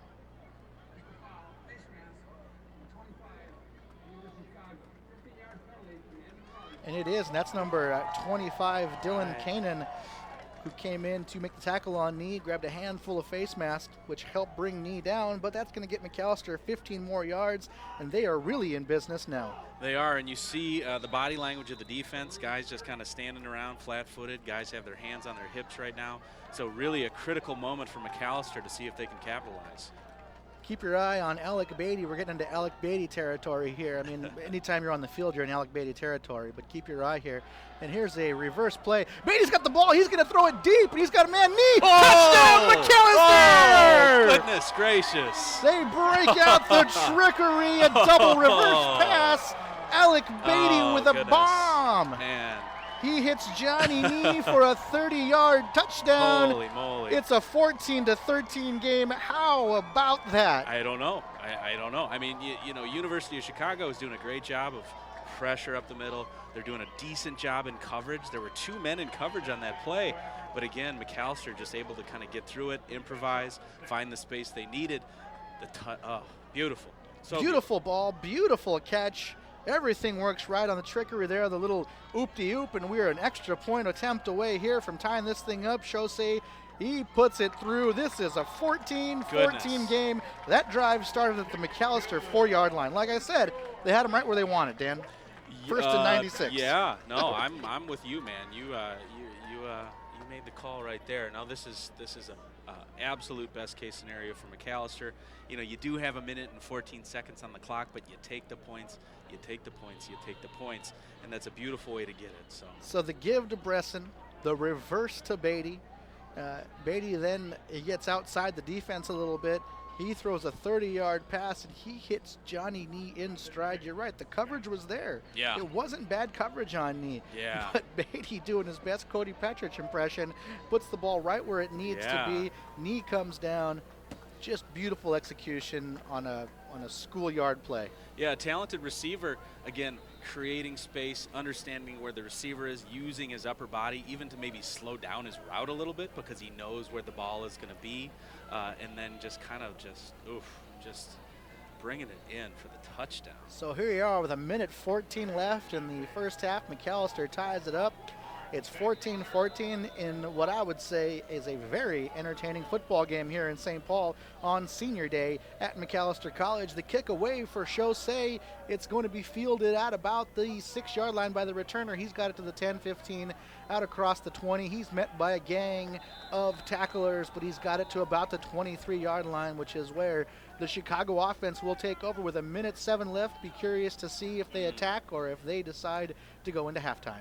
Well, we know that University of Chicago is capable of that attack. I mean, if you're a defensive player right now, it's about playing your base defense. It's about staying in your lanes. It's about being aggressive, because we know for a fact that University of Chicago can just bust anything at any time. It happens so quickly, and so they do have the receivers to get behind the defense. Oh, yeah. So I'll be curious to see if they do try that or if they sit on this and go into halftime. So time will tell, and here we are. Here's the snap, looks left. The completion is to number 83. He makes a man miss. Wow. We're going to get an extra 15 probably for Chicago. The official throws his flag. I'm not sure what happened, but it looked like it was after the play. And that was number 8, Andrew Smith, who was involved there. Yeah, I'll be interested to see here. It didn't look like anything dirty was going on over there. Just some just trying to get the receiver out of bounds kind of a thing. What do we got? We wait for the call. Yeah. It's not face mask, so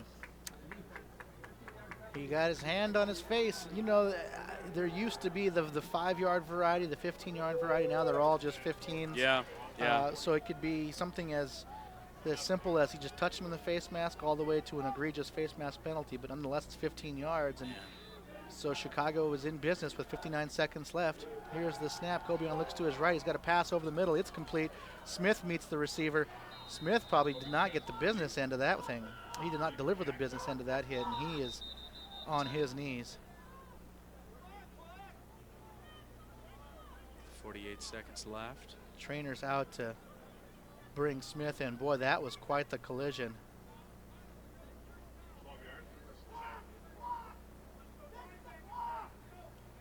So 48 seconds here in a 14-14 game. Chicago crosses midline. They're in business. Cobian looks to his right. He's got a receiver, number 82. He's got the ball. He's going to get about 4 more yards after. That is number 82, Jacob Jackson, on the reception. He's made some nice catches today, and there gets about 5 yards after catch. So clock stops while they move the chains. Man, this is getting tight for Macalester's defense Cobian here. Looks right. He's got a man over the right side. The hat's down. The hat's going to be a legal touching call. It's going to be an illegal touching by the receiver there. Stepped out. He stepped out on his own, came back in, and was the first to touch the ball. So when you see that official's hat go down, you know that the offensive guy stepped out of bounds, and he then cannot be the first person to touch the football. Well, that would be a big break for Macalester. He was tiptoeing down the sideline there. Would have been a fantastic catch. Let's see what we come up with here. So the action getting pretty quick here. You know, Chicago's played an up-tempo offense all game, and now with 30 seconds left, they continue to do even more up-tempo.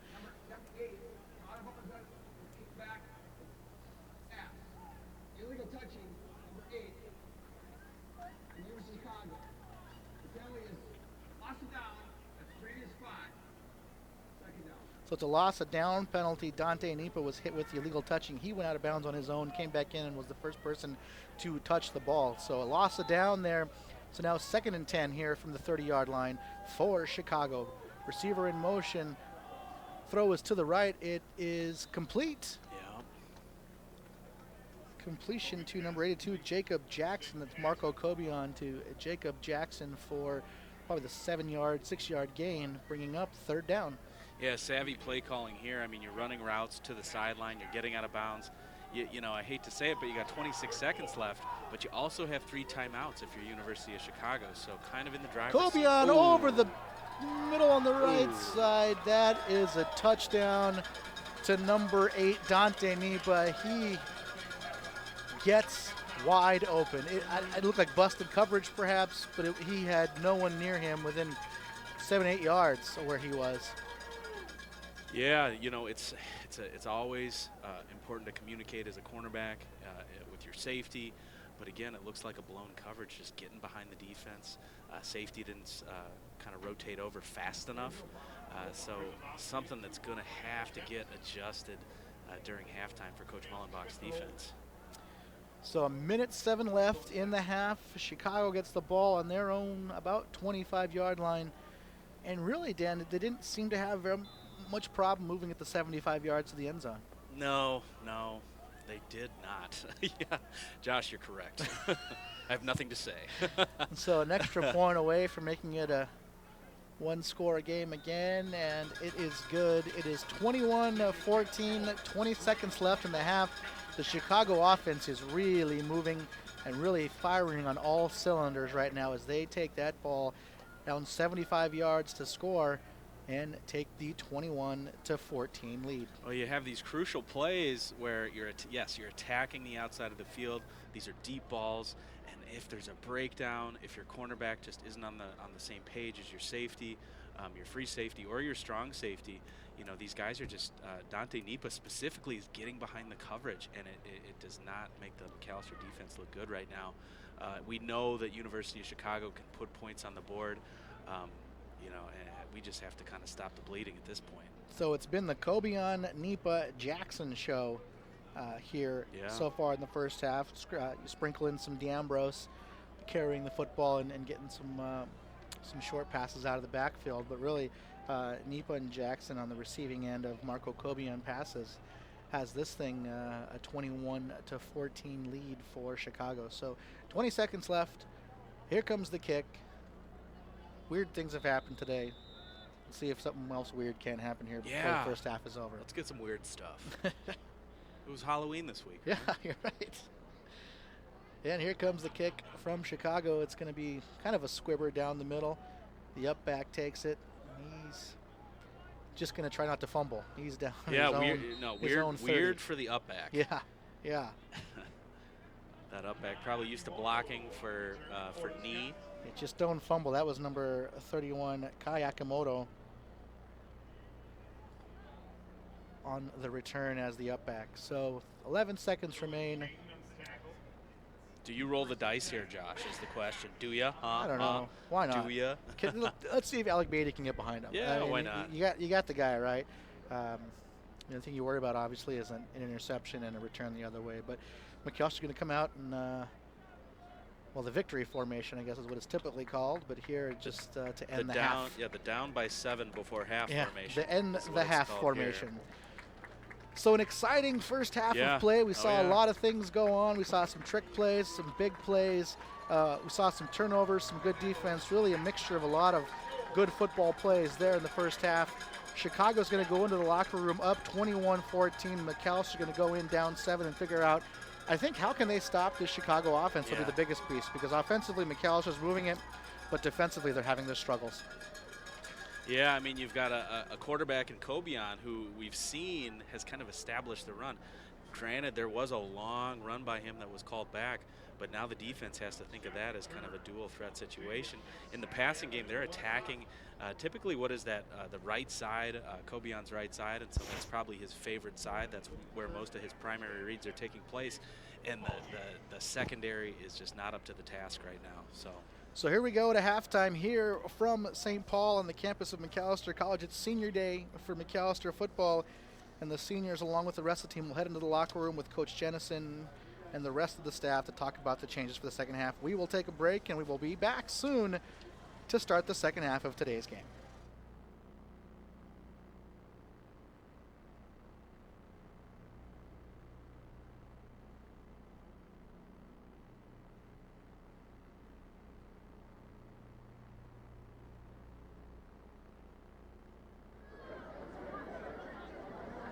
Mac? No, if you say something, I can hear that. Just do have to say.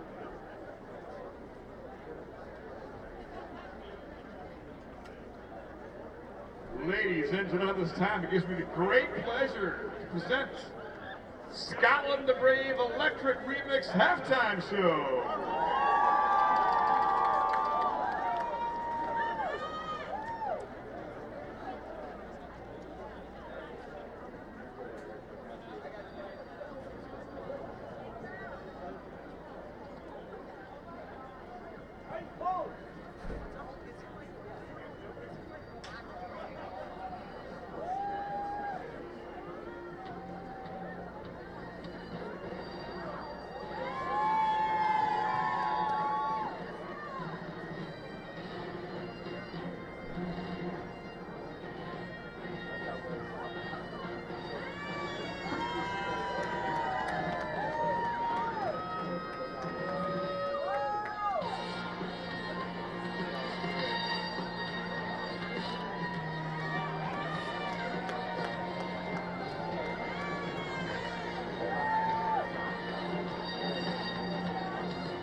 remix.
And we are about set here for second half action. 30 seconds to go before the teams line up for the opening kick. First half targeting.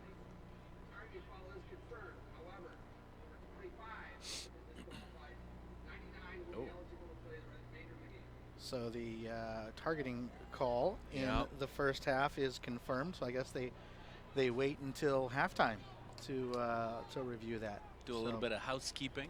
Figure out what's what. Got our answer to that. But it is senior day here, and I wanted to introduce a couple of seniors here before we get the second half going. Number 7 for Macalester, defensive back Patrick Grogan is a senior. He's an economics major from Jefferson High School here in Bloomington, a local player. And today he was accompanied by his parents, Terry and Judy.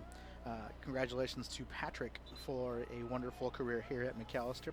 Number 8, defensive back Andrew Smith is a neuroscience major from St. Catherine's High School in Racine, Wisconsin. And today he was accompanied by his parents, Lee and Karen, and his sister, Kaylee. So hats off to Andrew for a fine career, and we will continue to announce the seniors here through the conclusion of this game. So set to kick off for Macalester, senior Henry Chaussee. And Mac is kicking off here and will send their defense out. And so the kick will be taken at about the 5-yard line by the returner. He's got it out to past the 20. He's got a seam to the 30, 35, 40, 45, 50. Flag. He is going to run all the way into the end zone. There is a flag, and chances are that is coming back. But for the time being, that is about a 95-yard kick return and would make it 27-14. However, the referee blowing his whistle and backpedaling, and we're going to get a hold or a block in the back or something like that. And if we're going to go by who protested most about that laundry, it's going to be Mark Eaton, number 15. It was 15 with a block in the back. You nailed it, Dan. Mark Eaton with the flag for the block in the back. And, you know, we said it earlier when Cobian broke his draw play for a long play, that typically it is that foul is what basically springs him. So no, and again, good design on the return. Got the Macalester players were mostly in their lane, but the wide side of the field was pretty open. So maybe something to look at if you're a special teams coach there. So here we are. They are backed up now to their 10. So basically, it was a 5-yard gain on the return. Nice. When everything nets out. But Cobian's got his 4 receivers set. He's got a draw play back up the middle. He's going to break it to his right. He's going to get about 8 yards before he is brought down. So a first down play for Chicago is a draw. It's that same draw that we saw earlier that he broke for a long gain that had a penalty with it. But they see if they can catch Macalester napping there. Yeah, Cobian, not especially big at 6'3", 200 pounds, junior, but, able, not afraid, able to run, able to put his nose down into it a little bit. That draw is a powerful weapon for them right now. So here he's got the shotgun snap. He looks right. He pulls it down. He's going to run and get a gain probably close to 10 yards again there. But he had one of the linebackers who was in quickly. Is that Dane Kublake, number 42? Yeah. Dane Kublake just kind of leaving his feet, wanted to knock that ball down potentially, but again, putting him out of position. Cobian was able to just kind of sidestep it for a first down. So and hats off to Cobian for having the awareness to pull that down, knowing there's nobody outside of Blake there. So here's the give to DeAmbrose around the left side. He stutters. He's going to forge ahead for a gain. Ooh, almost breaks the tackle, but he forges ahead for a gain of about 7. He was stopped for a gain of probably 3, but found a small crease and backed into it. Yeah, I felt like John Newton, number 69, did a good job of kind of tying up that edge blocker, but just extra yards after contact. That's going to really hurt Macalester. So here we are, 2nd and 2 for Chicago. It's going to be an option to the right. The pitch is DeAmbrose, and he's got some room to run. He breaks the tackle. He's got it outside the numbers, so the 50, the 45, the 40. He's brought down finally at about the 37-yard line of Macalester. So the speed option out of the shotgun, the pitch from Cobian to DeAmbrose, and he rumbles for a huge gain. Yeah, if you got an option like that, you're looking for an interior lineman, kind of key on the quarterback. You're looking for an outside linebacker to step up on DeAmbrose. But DeAmbrose is a man determined right now. He knows where he wants to go with the football. He was able to get there on that play. So out of the pistol, the give is to DeAmbrose. He's got some room around the right side. Chicago just ripping off huge yardage right now on every play they run coming out of this first drive here in the second half.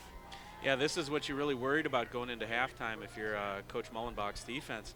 Chicago able to just get big yardage. A lot of it up until now has come back because of penalties, things of that nature. But right now they're just getting first down after first down. So shotgun, 2 running back set. The give is to D'Ambrose. He breaks a tackle but really can't do much after that, and he is forced out of bounds. Actually, it wasn't D'Ambrose. That was Vittorio Tricase, the running back. Little change of pace there, perhaps.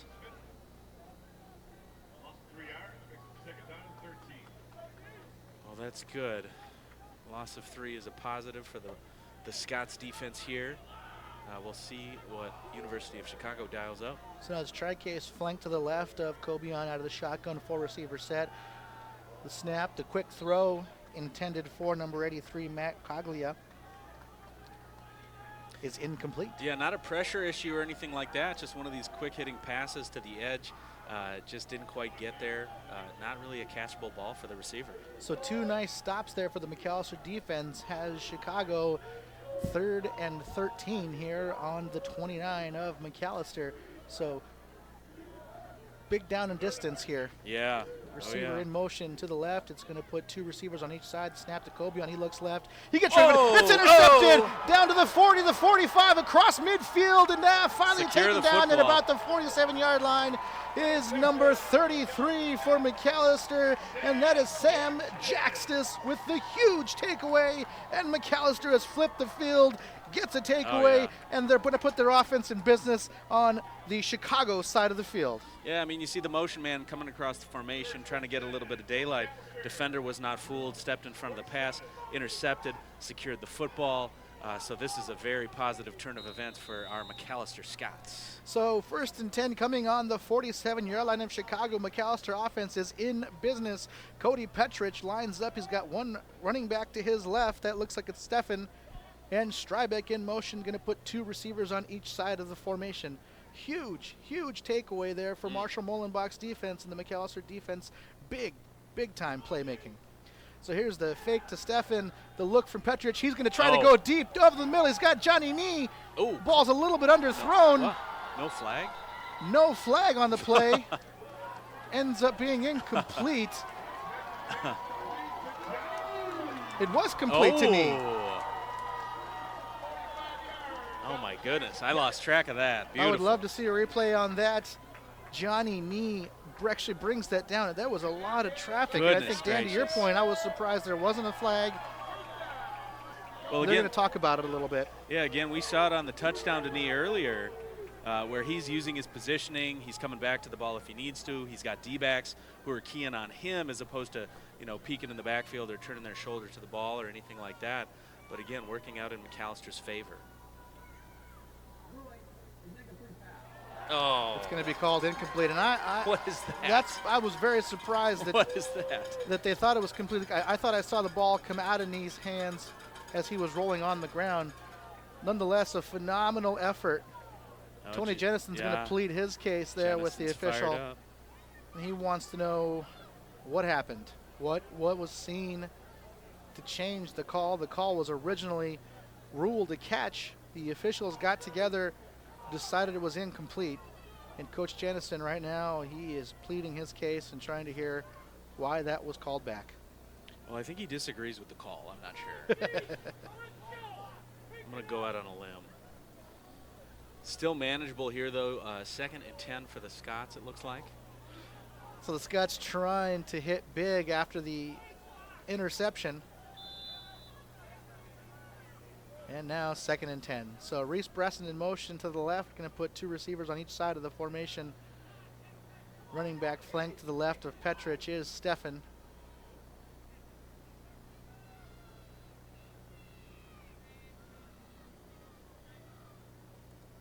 Petrich looks left. He looks back down the middle. He's got pressure. He's going to tuck it and run. Big block up front, and there's a flag coming in. I'm curious to see what that's going to be. Oh, wow. There's a little extra stuff on the outside. Yeah. There's a flag. Things are getting a little bit crazy right now. So that was a late hit at the end of the play that Petrich took. the flag was thrown. There was also a flag as Petrich was breaking contain. So I don't know if we're going to see a holding and then we're going to see a personal foul or what's going to happen here. I don't want to speculate, so we'll just wait to hear what our referee tells us.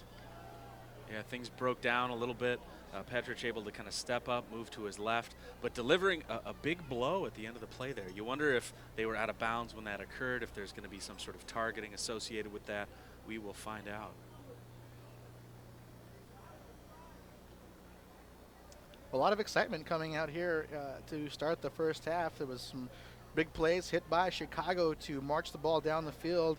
And then on 3rd and 13, Sam Jackson stepped in front of a Marco Kobe on pass and take it back the other way for a huge takeaway for the Macalester defense. And then a big, what seemed to be like a completion to Johnny Nee for about 45 yards ends up being an incompletion.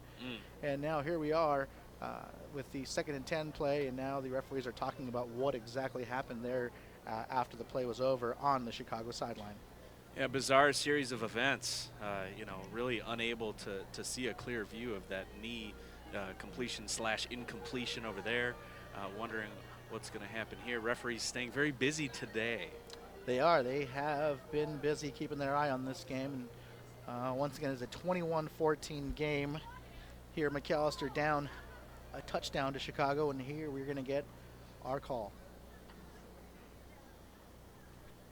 The second flag is being waved off. The first foul is holding 75 offense. So holding number 75, that's Brant Newman for Macalester, the offensive lineman. So that's going to be a 10-yard penalty against Macalester. The second flag, the one that was thrown on the sideline, is actually waved off after the officials get a chance to discuss it. And I think Tony Jennison probably wants another explanation of that one. I think he disagrees with the call, Josh. Perhaps. No, anytime, you know, you're an offensive lineman, you're in pass protection, you're probably going to, I mean, honestly, you could probably call holding on every single play, but you got your hands in, you got your hands on your defender, and if your quarterback makes a decision like they want to scramble or they want to move, that's going to force that defender to make a quick movement out. Sometimes that's going to pull your hands as an offensive lineman, and the end result you see right there is a penalty against Macalester. So left tackle Brant Newman, the lineman who was charged there with that holding penalty. And now here, as the play clock winds down to 15 seconds, Macalester steps up to the football, and they're going to have two receivers on each side. Pistol formation. Stefan is lined up behind Petrich.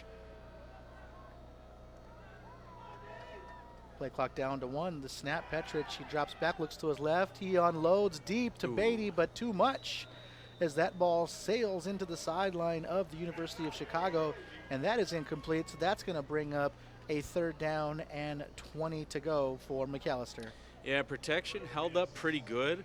You know, you're running a longer play to the wide side of the field. You're trying to attack the sideline a little bit, but really none of that matters if your quarterback isn't able to step up and kind of throw with some accuracy to that sideline there. Just kind of floated it, incompletion.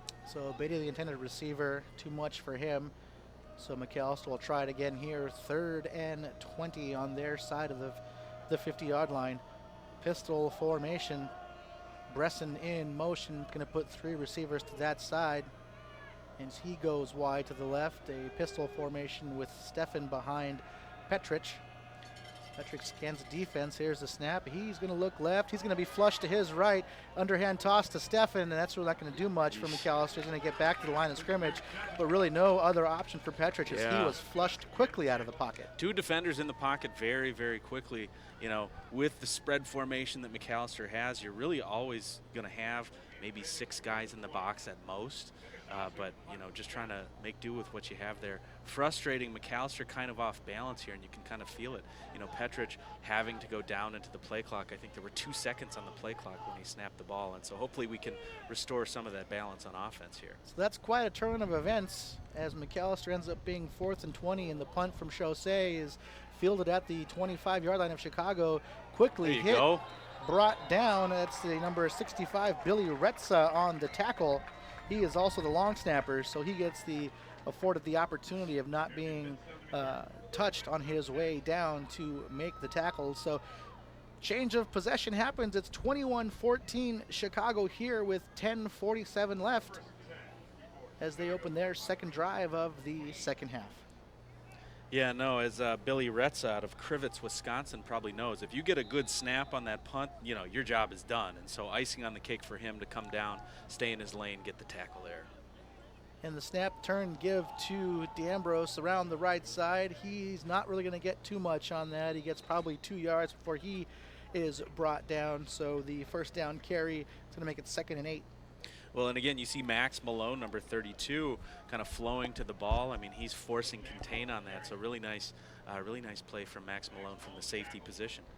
So 2nd and 7 to go here on the 31-yard line of Chicago. Cobian is got one running back behind him in the pistol. The give is to D'Ambrose up the middle, and he is met by a gang of defenders, and he gets nothing. Yeah, and it's you know, somewhat surprising, I would say, that this is his first significant touch of the second half. D'Ambrose able to rip off a lot of positive gains at the end of that first half there, and so you really wonder, is University of Chicago going to get back to that bread and butter of just kind of running it between the tackles, trying to kind of beat that edge defender as well. So the defense so far up to the task here, as they've only allowed 3 yards at 3rd and 7. Cobian takes the snap. He's got pressure. He's going to run it to his right. He's got a blocker out in front of him. He's going to get the first down and pushed out of bounds at about the 41-yard line on his side of the football field, but he's able to elude the pressure and pick up the first down. Yeah, I mean, we know a lot of good things happening on that play defensively. You know, you're creating pressure on the quarterback, but as we know, Cobian really likes to kind of come out to that right side a little bit. He likes to read to that right side, able to flush from the pocket and get some really positive yardage there. Play action throw is to the left. That's complete to the 50-yard line. The receiver, number 82, Jacob Jackson, he's going to take it down past the 40 to the 38-yard line of Macalester. So a play action fake to D'Ambrose, rolling to his left is Cobian, and he hits Jackson for a big gain on first down. Yeah, I mean, it's really about understanding the flow of the game, and it looks like University of Chicago is doing that. I mean, coming away from that right side, working back to the left. Cobian delivers a strike. Macalester's secondary looking a little lost in coverage right now, honestly. So Cobian tries a draw play there, and he is met in the middle by number 46, Aaron Stannard, the first-year linebacker out of Appleton, Wisconsin. He makes contact with Cobian, big stick in the middle, and it's a loss of about 2 yards, so it's going to be 2nd and 12 now for Chicago. Big play there on first down for the Macalester defense. Let's see, 4 receivers. Snap it to Cobian. He looks over the middle. He gets rid of it. It's too high. Oh! Out of the hands of Caden Kalinowski. Just too much for the 6'2 wide receiver. The defense unable to make a play on that football, but it falls for an incomplete. 3rd and 12 now. Yeah, it looks like, again, safety position. Max Malone could have made a play on the ball. I think was really keying on the receiver, not in position to make the interception once that ball kind of caromed off the hands of the receiver. So it's 3rd and 12, 3 receivers to the right, 1 to the left. D'Ambrose flanks the quarterback. Cobian drops back. He's looking to his right. He's got some late pressure. He gets rid of it. It's across the middle. It's complete. Oof. That's a first down. Oof. That's to number 83, Matt Quaglia. Huge conversion for Chicago. Big conversion, and you're bringing pressure. As a defensive coach, you're bringing pressure up the middle. But again, when you bring that type of pressure, what area are you vacating? And Cobian able to identify that empty space, that intermediate area, able to deliver a strike. Cobian is doing what he wants right now with the Scots defense to the tune of a couple 3rd down conversions. So here's the attempt for Nicholas Ambrose up the middle, and he gets nothing on it. It's going to lose 2 yards on the play, so it's going to bring up 2nd and 12. But so far, Chicago doesn't mind that 12 to go distance. No, they don't. Again, true test for Coach Mullenbach's defense here. Anytime an offense starts converting 3rd and long, and you get a couple of those, you know, your defense has the potential to get tired, be playing on their heels a little bit, so they really got to dig deep here. It wears on you. So the snap to Cobian, he looks right. He's got a receiver. That's number 82, Jacob Jackson. He is met quickly, a gain of probably 4 yards, so it's going to make this 3rd and about 8 yards to go on the we'll say the 27-yard line, excuse me, the 22-yard line of Macalester. Yeah, that was a great tackle, great coverage by Bartz. We got a linebacker and a tight end there, so really good work. So the snap looks left. Kobian, he's got a receiver. That's number 83, Matt Quaglia. He is hit quickly and dropped down, and it's going to be right at the sticks. So we're going to see if it's enough for a first down, and it is. The referee signaled, so a first down conversion on 3rd and 8 for Chicago. Yeah, a textbook slant. You know, you got a receiver kind of working it up a couple yards and then breaking to the inside. It was extremely open. So here we are, 1st and 10 on the 14. Kobian's looking to the sideline, perhaps a change of play. Play clock down to 10 seconds. Down to 5. They're going to let that run down and call a timeout. And they do. So play clock down to 1. They're going to take a timeout. Chicago's going to talk about it. And we will be back.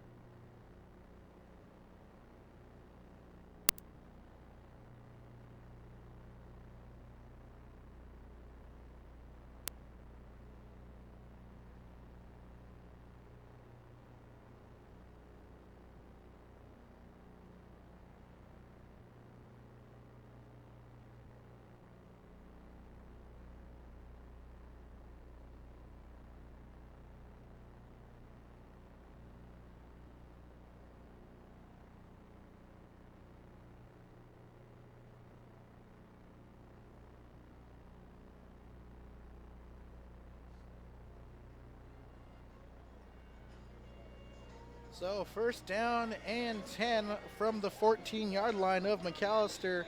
Chicago looking to make this a 2-score game right now, up 21-14 with 6 minutes and 17 seconds left in the 3rd quarter.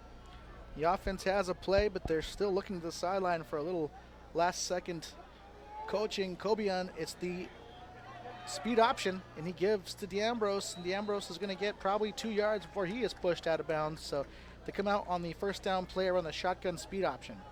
Yeah, difficult spot here for the Scots. University of Chicago is threatening. You really have to reevaluate what does success look like in this moment. If they can get out of this, maybe just giving up a field goal, I look at that as a success. Let's see what we have here. It looks like we have 2 receivers split out to the left. All right. Pistol formation, D'Ambrose the back. The throw from Kobian to his right, and he has got a receiver just inside the pylon. That's going to be a touchdown for Chicago. A quick hitter just inside the pylon. I didn't catch the number of the receiver. But nonetheless, they're going to take a 2-score lead now. It's 27-14 pending this extra point. So really just a quick catch, turn, and throw. Yeah, and as I mentioned, you have 2 receivers split out to the left to that wide side of the field. That's going to really honestly open up the short side of the field for that receiver to come out and run a little bit of a back shoulder route. And that's one of these routes that's gained a ton of popularity because it's easy to kind of manipulate the D-back in that situation. Chicago, 28-14 over Macalester right now. 5:38 left in the 3rd quarter. So Chicago caps off that drive with a touchdown. Makes it 28-14, and they are about to kick to Macalester. Once again, it is senior day here at Macalester Stadium, and before the game, had an opportunity to honor the seniors from this year's football team.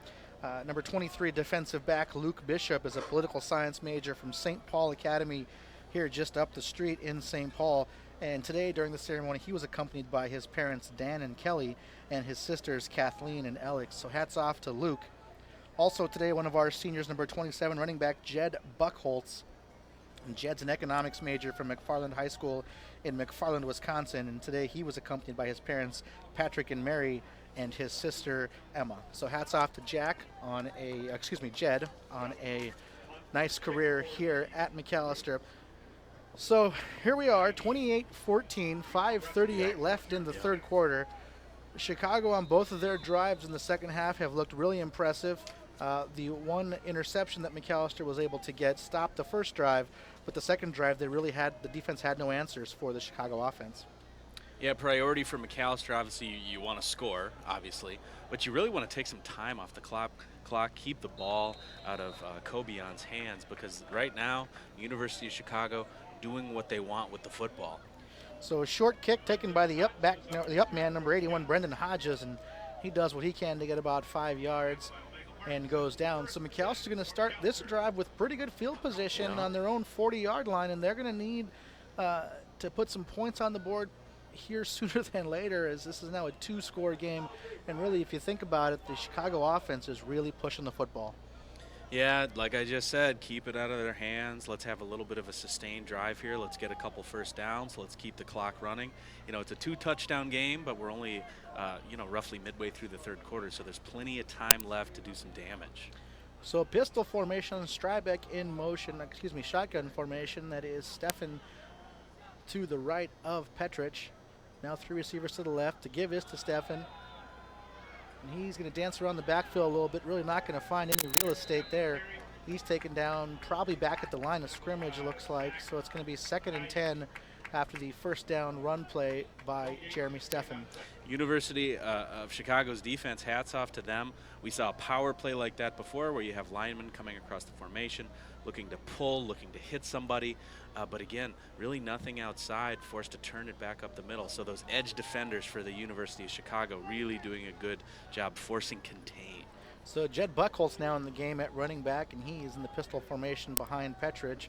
Reese Bresson was in motion there, so 3 receivers now to the right side of the formation as Petrich scans the defense. He's got the snap, straight drop. Here's the throw to Buchholz. Buchholz makes the catch at about the line of scrimmage, and he's taken down immediately.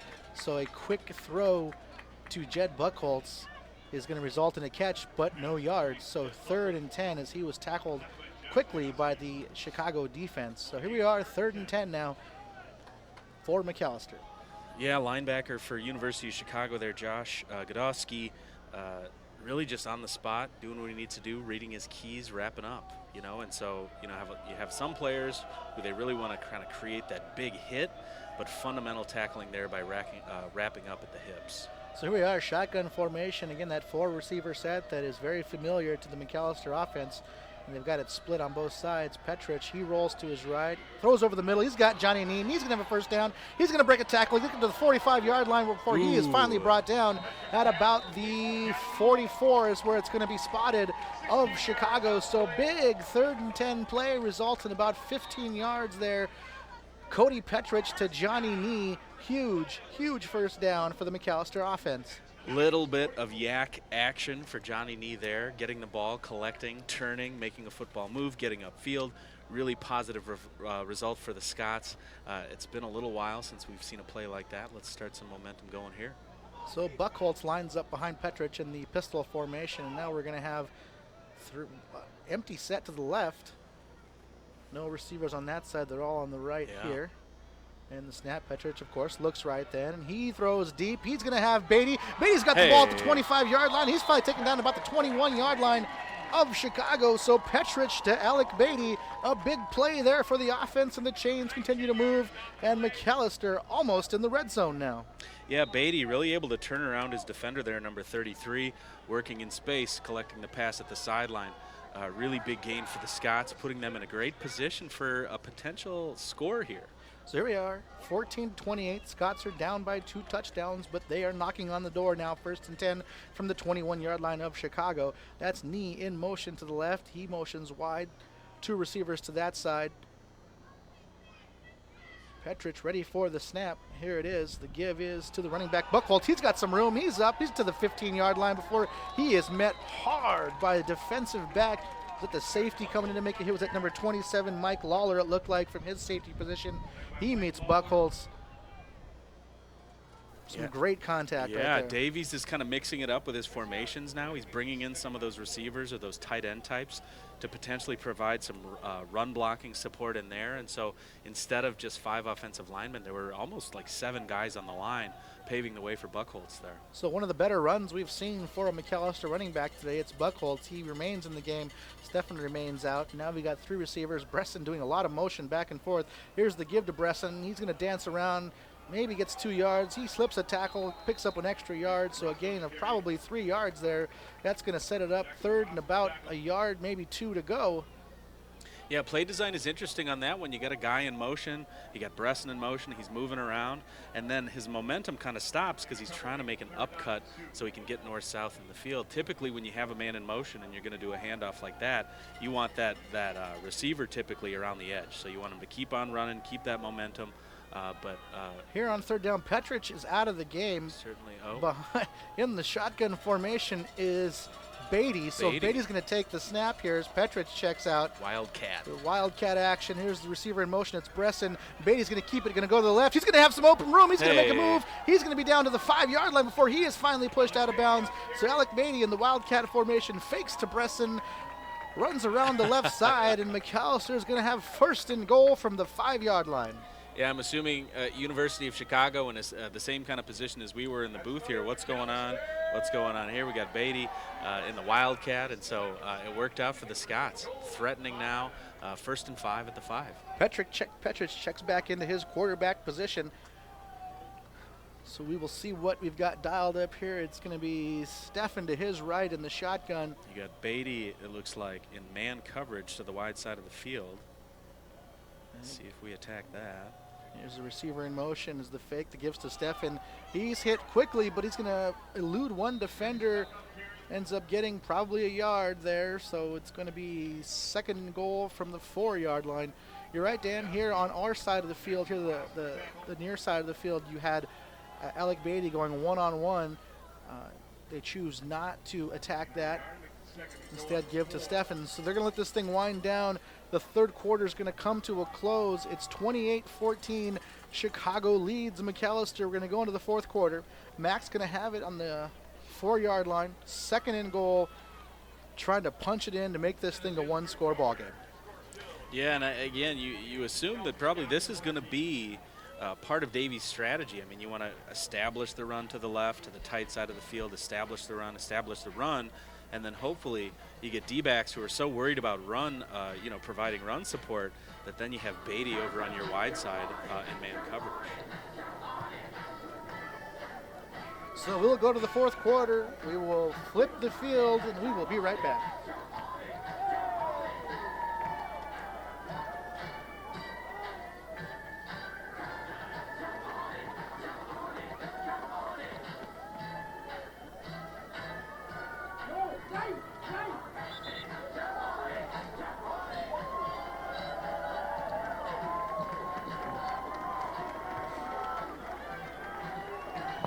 Macalester offense comes out here. 2nd down and goal from the 4-yard line. They would love to open the 4th quarter with a touchdown, which would give them a lot of time to make up this difference. They're down 2 touchdowns to Chicago, 28-14.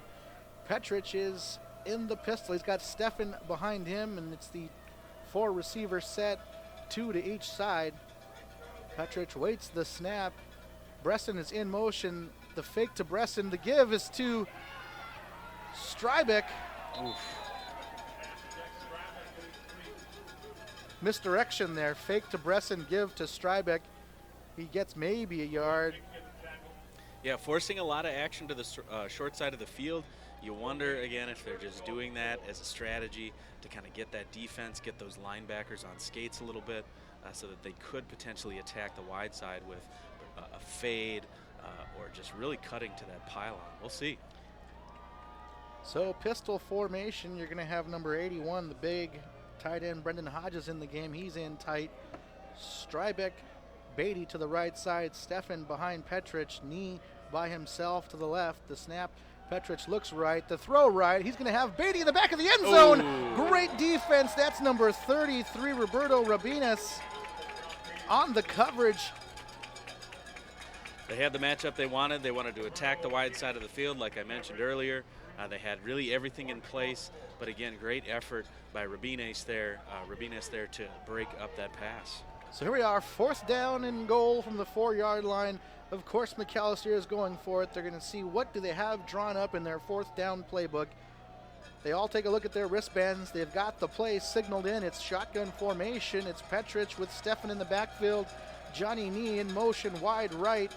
Inside of him is Alec Beatty at the receiver position. The snap, the roll to the right. Petrich he's looking for, is that Beatty? Wow. The defense is on it. Big play by the stop. defense there. Well, they went to their playmaker Beatty Yeah. twice in a row on 2 plays, and I think you got to really hand it to the Chicago defenders there. They did a really good job first, Rabines, on getting his hand in there and breaking up the pass, and then right there forcing Petrich to really throw a perfect ball.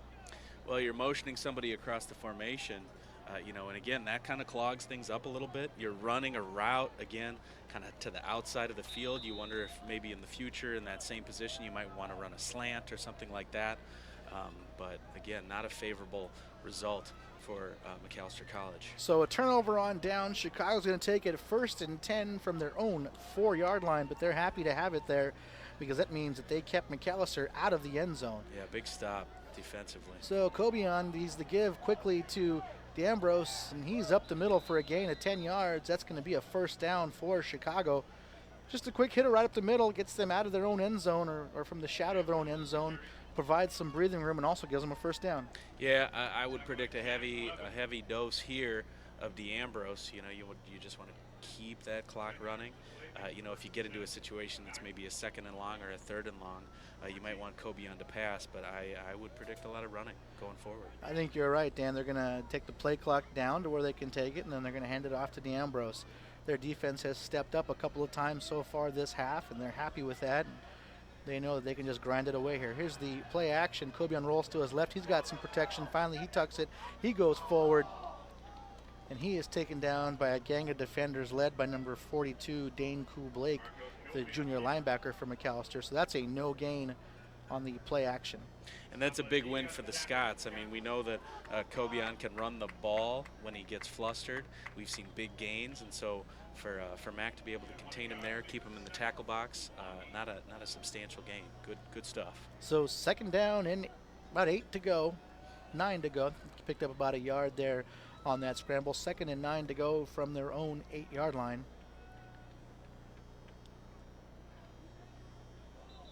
Oh, we're going to have a procedure penalty, a little pre-snap action. It's going to put them back 5 yards.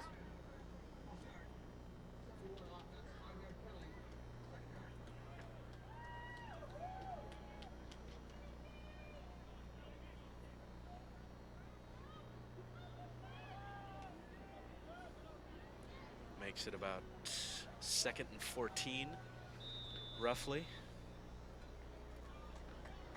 So actually, Chicago huddling. We haven't seen them huddle pretty much the entire game. They just kind of get the ball and just go right to the line and get ready to call. So 2nd and 13 now, shotgun formation. Cobian turns, gives to D'Ambrose. D'Ambrose has a hole up the middle. He's got some big yardage. He rips off a nice 2nd down run. That's going to set up 3rd and about 5 yards. Yeah, anytime you can have a running back come through the line like that, it tells you your linebackers have been occupied by offensive linemen. They're a little bit out of position because Ambrose was really able to bust through the line quickly. 3rd and short here, 3rd and 4, I should say. Official's timeout there as Jared Brogny is accompanied off the field by the Macalester training staff. He is shaken up on that play.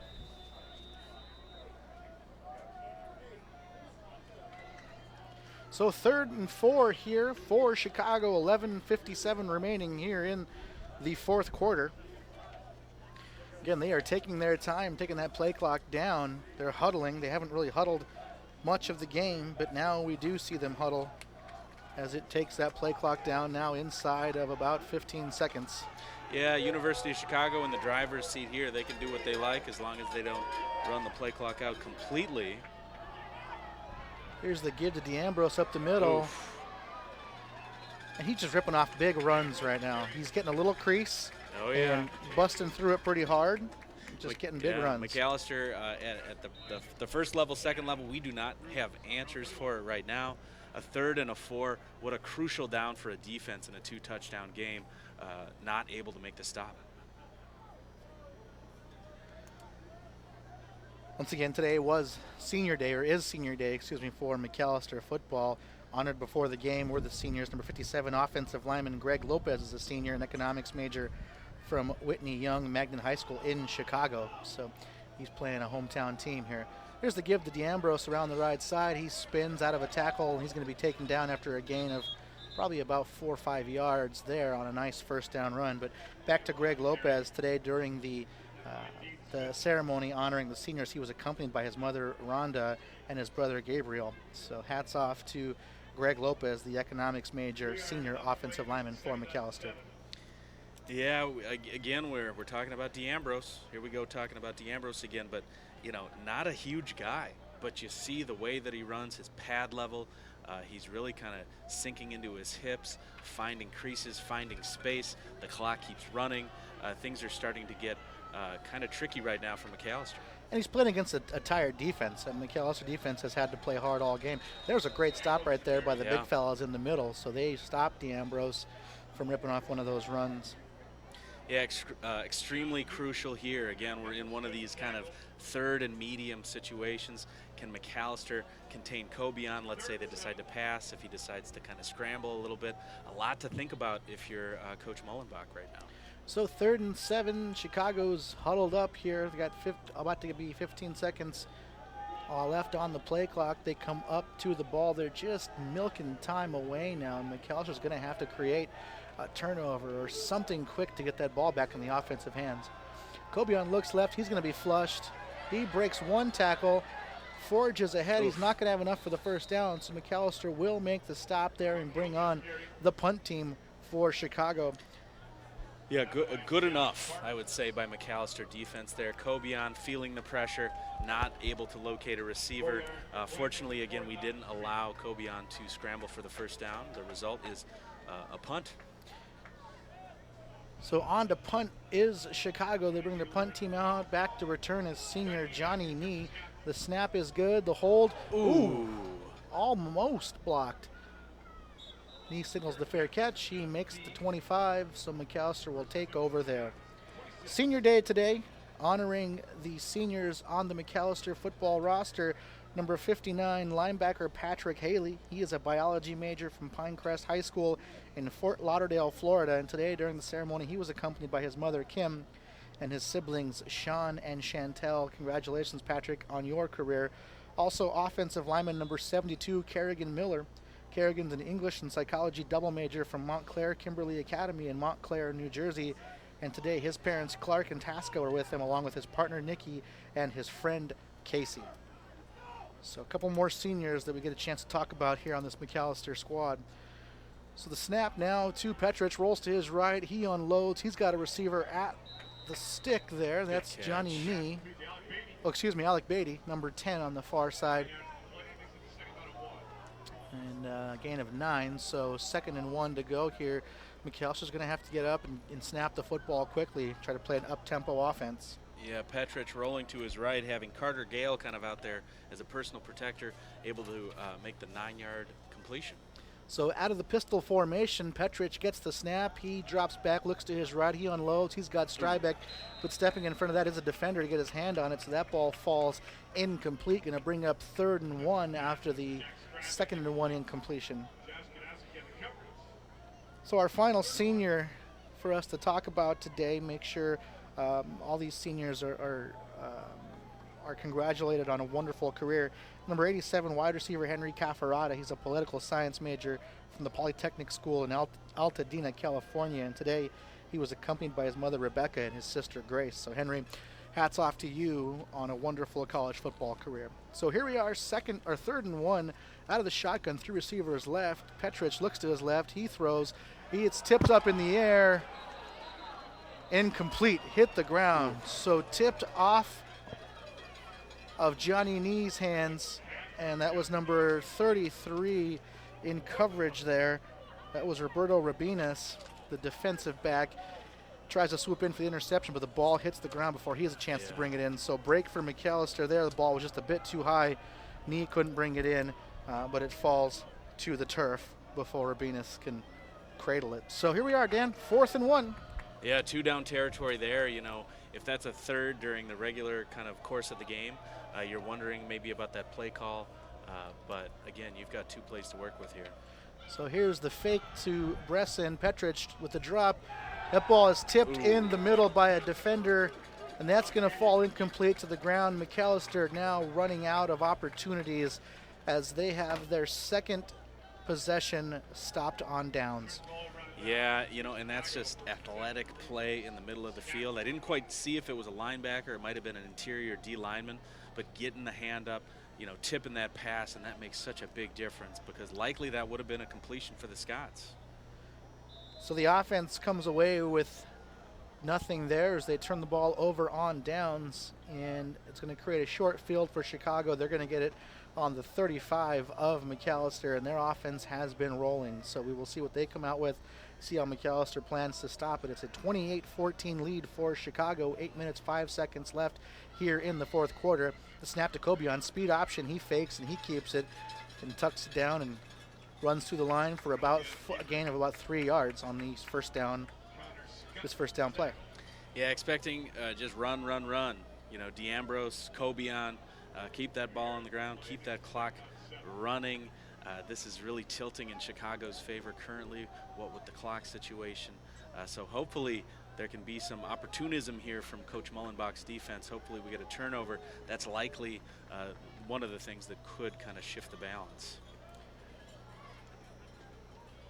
So coming out of the huddle now, the Chicago offense, play clock down to 5 seconds. They're going to snap it at 1.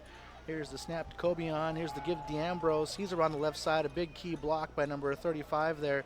Perhaps a hold by Riley Treidel. Perhaps. But not called. So that springs D'Ambrose a little bit, but still not enough for the first down. Yeah, we've seen it other times in the game where I believe Macalester was called on something like that. But, you know, anytime that back makes a change of direction or something like that, it really does force the blocker to kind of be smart about that hand placement. From our vantage point, granted, really far away, it did look like a hold.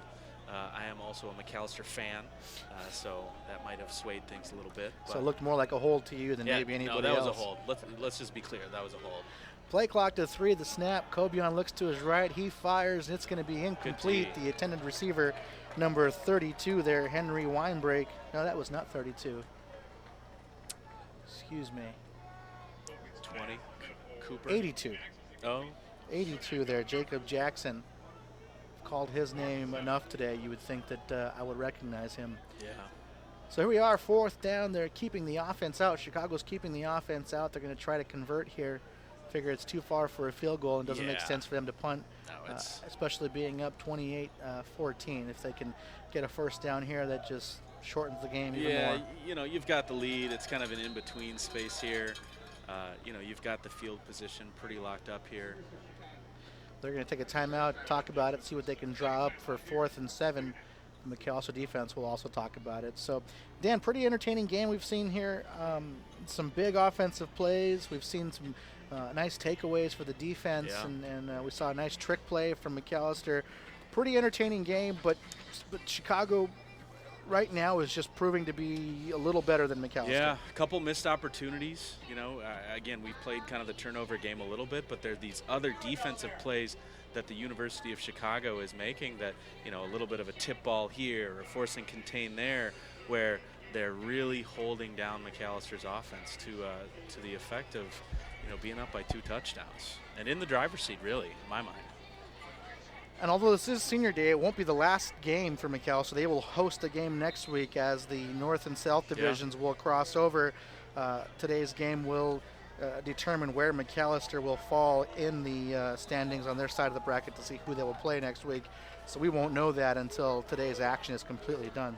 So 4th and 7, Kobion scans the defense. He looks right. He's got a man deep. That's number 82. Oh. But it is dropped in the end zone. Oh, my. So 6 points in and out of the hands of number 82, Jacob Jackson. A great throw by Cobion. Cannot be hauled in. That's going to be a turnover on downs.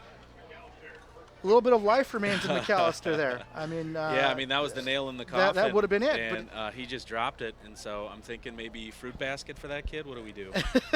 We will see. Can we FedEx that? We'll see what happens at the end of this game. To the south side of Chicago.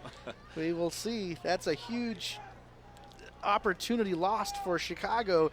Macalester gets the ball and turnover on downs. 6:25 left. If they can hit something fast here, this thing could get really interesting. Petrich looks to the right. He's got a man. That's going to be knee, looks like. And he is taken out of bounds after a gain of about 6 yards. So a quick strike here, Dan, really makes this thing interesting. Yeah, and that's what you're looking for. And again, you see Davies, being methodical about his play calling passing routes for close to the sideline. Knee relying on his instincts, getting out of bounds, stopping the clock. So 6:11 to play. The clock is stopped. The snap to Petrich. He's going to look for a receiver. He's got a man to the right. Big time coverage right there on Beatty. Big coverage. The defensive backs for Chicago have really stepped up here in the second half and made things hard for Cody Petrich. They've made him throw perfect footballs, and when he does, they're still on it to either defend the pass or make a quick tackle. So right there, the intended receiver was Alec Beatty, but the defender was all over him. So it's going to bring up 3rd and 3, 6:03 remaining in the fourth quarter. 4 receivers sets that typical shotgun formation for Macalester. It's Stefan who is to the left of Petrich. Here's the snap. Petrich drops back. He's going to throw it to Stefan. Stefan has a first down and a little bit more. He's going to get the ball down to about the 49-yard line, 48-yard line of Macalester, and they're going to get right back to the line of scrimmage and try to get this thing moving. Yeah, attacking the left side of the field, attacking the open side of the field. Petrich, being a right-handed quarterback, probably feels a little more comfortable making his primary reads on the right side of the field, but able through play design to get over onto that left, and we have a first down. Clock winding down now, 3 receivers to the right. Petrich looks that way as he drops back. He looks back to his left. He's got Stefan on a screen again. He's got a man out in front. He's going to make a big run here, get down to about the 37-yard line, and he's crossed midfield to the 37 of Chicago. Big time screenplay there. One of the big fellas who we don't get the call too often was out in front. No, we don't. Making a block on the screenplay. So. No, so that's good. Again, attacking the left side of the field. We got it out there, set it up. Offensive lineman got his hands on the defender, and here we are again with a first down. The clock is running. It appeared to me that Stefan got out of bounds, but apparently that is not the case. So the clock down to 5:12 before it's snapped. Petrich steps back. He looks for a receiver. He steps up. He's got pressure now. He rolls to his left. He's going to have to just get rid of this football, and he does wisely throw it out of bounds for an incomplete. So he lives to play another down, and there's not – he avoids a sack, so not a loss of yardage there. Yeah, again, not something you're going to see on the stat line after the game or anything like that, but really Petrich extending the play, making the smart decision to get rid of the football, again, working to the advantage of his team in this moment. So 2nd and 10 now from the 37-yard line of Chicago. Macalester has the ball there with 5 minutes and 3 seconds left. They are down 28-14, so need to score twice here in order to tie this thing up. They want to score quickly to leave enough time to try to score the second time. Petrich gets the snap. He looks for a receiver. He's got a man to his left. It's Johnny Nee. He hits him, and that ball is out of bounds at the 30-yard line, so not quite enough for a first down. It's going to bring up a third, but he does get out of bounds, and that's going to stop the clock at 4 minutes and 57 seconds. Man, it is go time. The clock is an issue. 3rd and 3, another third down conversion you absolutely need if you have any hope that you're going to win this game as a Macalester Scott. So let's keep an eye on Beatty. He has been Mr. Reliable this entire season. Here this second half, he's been kept in check a little bit. We'll see if he can break through. Petrich looks for Beatty. He's got him. He's got the ball down to about the 25-yard line. That's going to be a first down. So a first down conversion there. The clock will stop for the time being, and it will be wound for play once it's set. It is. So here goes the clock now. First and 10 to go from the 25-yard line. Macalester down 2 scores. Macalester doing a nice job of the hurry-up offense here. So here's a completion. Reese Bresson makes the catch for about 6 yards. There's a player down, so we're going to probably get an official's timeout here. There's a Chicago player down as he has the medical staff attend to him. That's number 56 for Chicago. That is Michael McGinley, the senior defensive lineman, and he is being helped off the field by the medical staff of Chicago. So 2nd and 4 after that Bresson completion.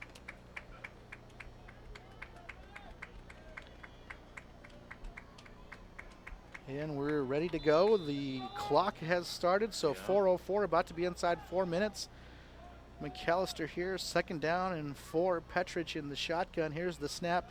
Petrich looks to his right. He throws to Steffen. Steffen has it to 20 to 25, down to, excuse me, the 15, down to the 10. So a 1st down to Jeremy Steffen on that play. So Macalester in business now in the red zone inside the 20. The clock continues to run, or it will once this ball is set. And now it is, so 3:45 to play. It's 28-14 Chicago. Macalester down 2 scores. They need to score quickly here. Petrich looks at his wristband. He's got the play call in, and he is set. 3 receivers to the left. Here's the snap. Petrich looks left. He fires left. He has got number 10, Alec Beatty. Alec Beatty in for the touchdown. That was number 33, Roberto Rabinas, on the coverage. He jumped the route to see if he could take a pick 6 back to the house, because if he would have got that, would have been hard to run him down. So he took a gamble. The ball gets through into Beatty's hands. Beatty into the end zone for 6 points. This is a 20-28 game pending the extra point. Yeah, that really could have gone either way. You know, I think Beatty gets the touchdown. Beatty gets the points in the scorebook, but I think the bell cow on that series, Jeremy Steffen, doing a lot of work receiving out of the backfield, creating 1st downs for the Scots. Beautiful, beautiful. So here's the point after try by Chaussee. It is good.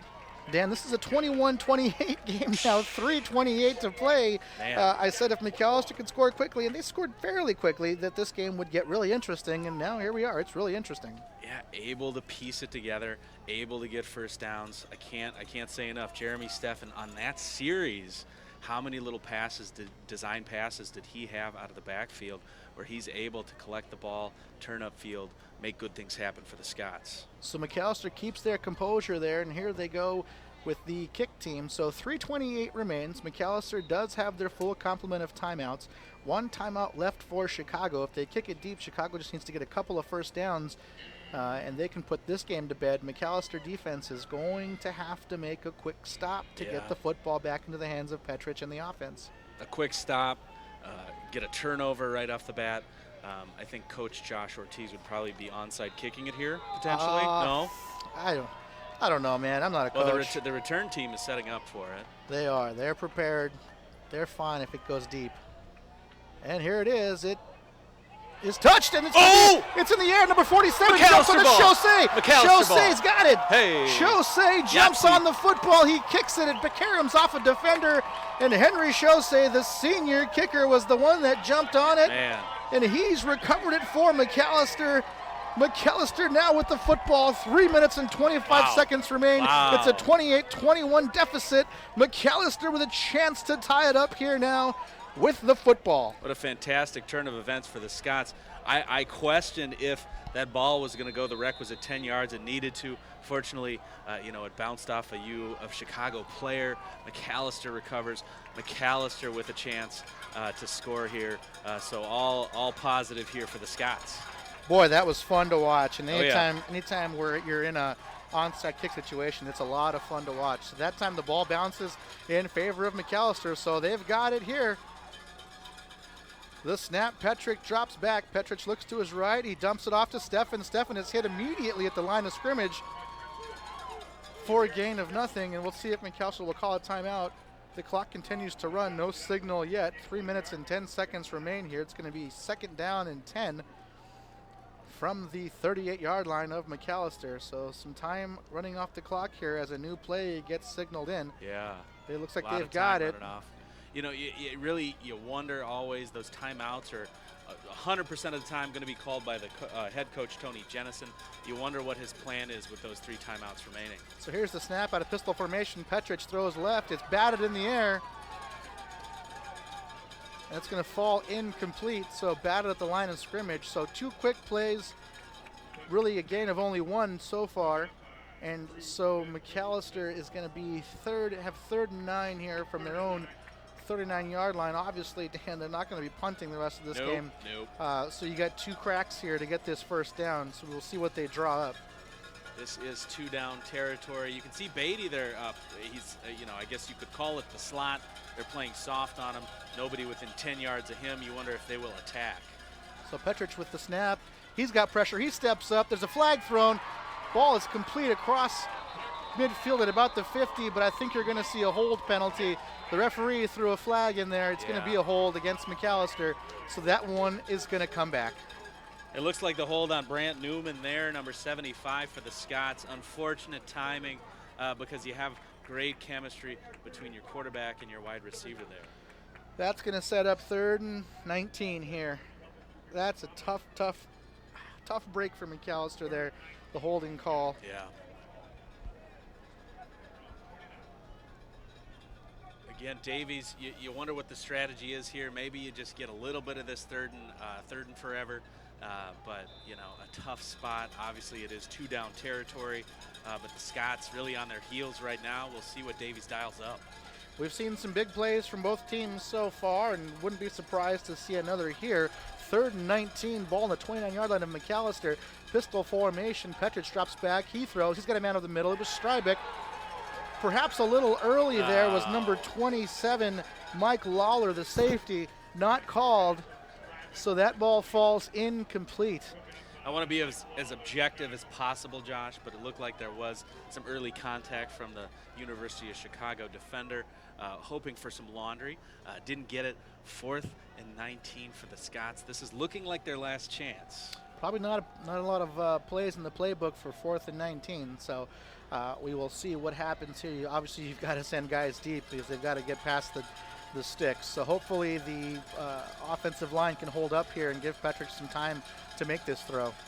Defense is set up for a little bit of prevent, keeping everything in front of them. They got a lot of safety help on the slot receivers. So here Petrich, he drops back. He's got pressure. He rolls to his left. He's going to try to reset. He launches it, and that's going to be complete to Johnny Nee. But it's going to get back to about the original line of scrimmage before the penalty, and that's going to be a turnover on downs. Just the pressure, too much pressure getting to Cody Petrich. He didn't have an opportunity to set up and make a throw past the sticks. No, and a lot of people in coverage, but still University of Chicago able to create pressure on Petrich. Unfortunately, flushing Petrich from the pocket to his left. Mechanically, that's difficult for a right-handed quarterback then to reset, turn his shoulder to his target, deliver anything that's reliably accurate. Really kind of amazing that Nee was able to make the reception. But man, a tough turn of events for the Scots. Well, Chicago will need to pick up a first down before they can do any kind of victory formation. Macalester still with 3 timeouts on their side.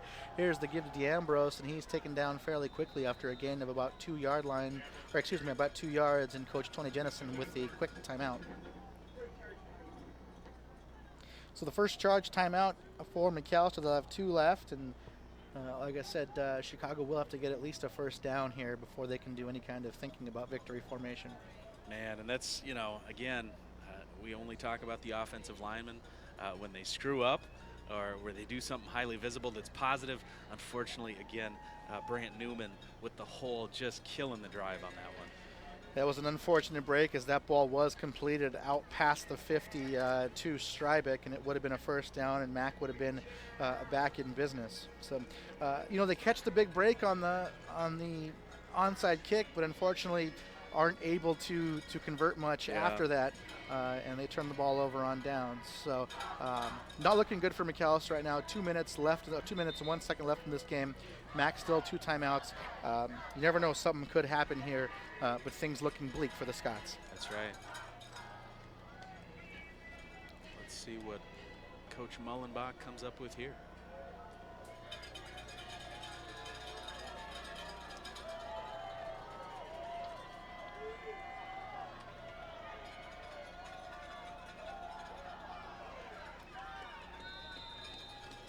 There's the give up the middle. No surprise there. D'Ambrose up the middle, low to the ground, pad level, low. Again, not a huge running back, but again, able to find some creases in that defense.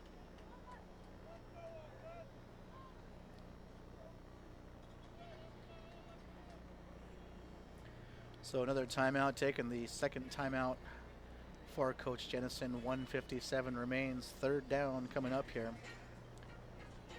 So University of Chicago playing for, I believe, perhaps an opportunity to take the North title. St. Norbert coming in at 4-0, Chicago at 3-1.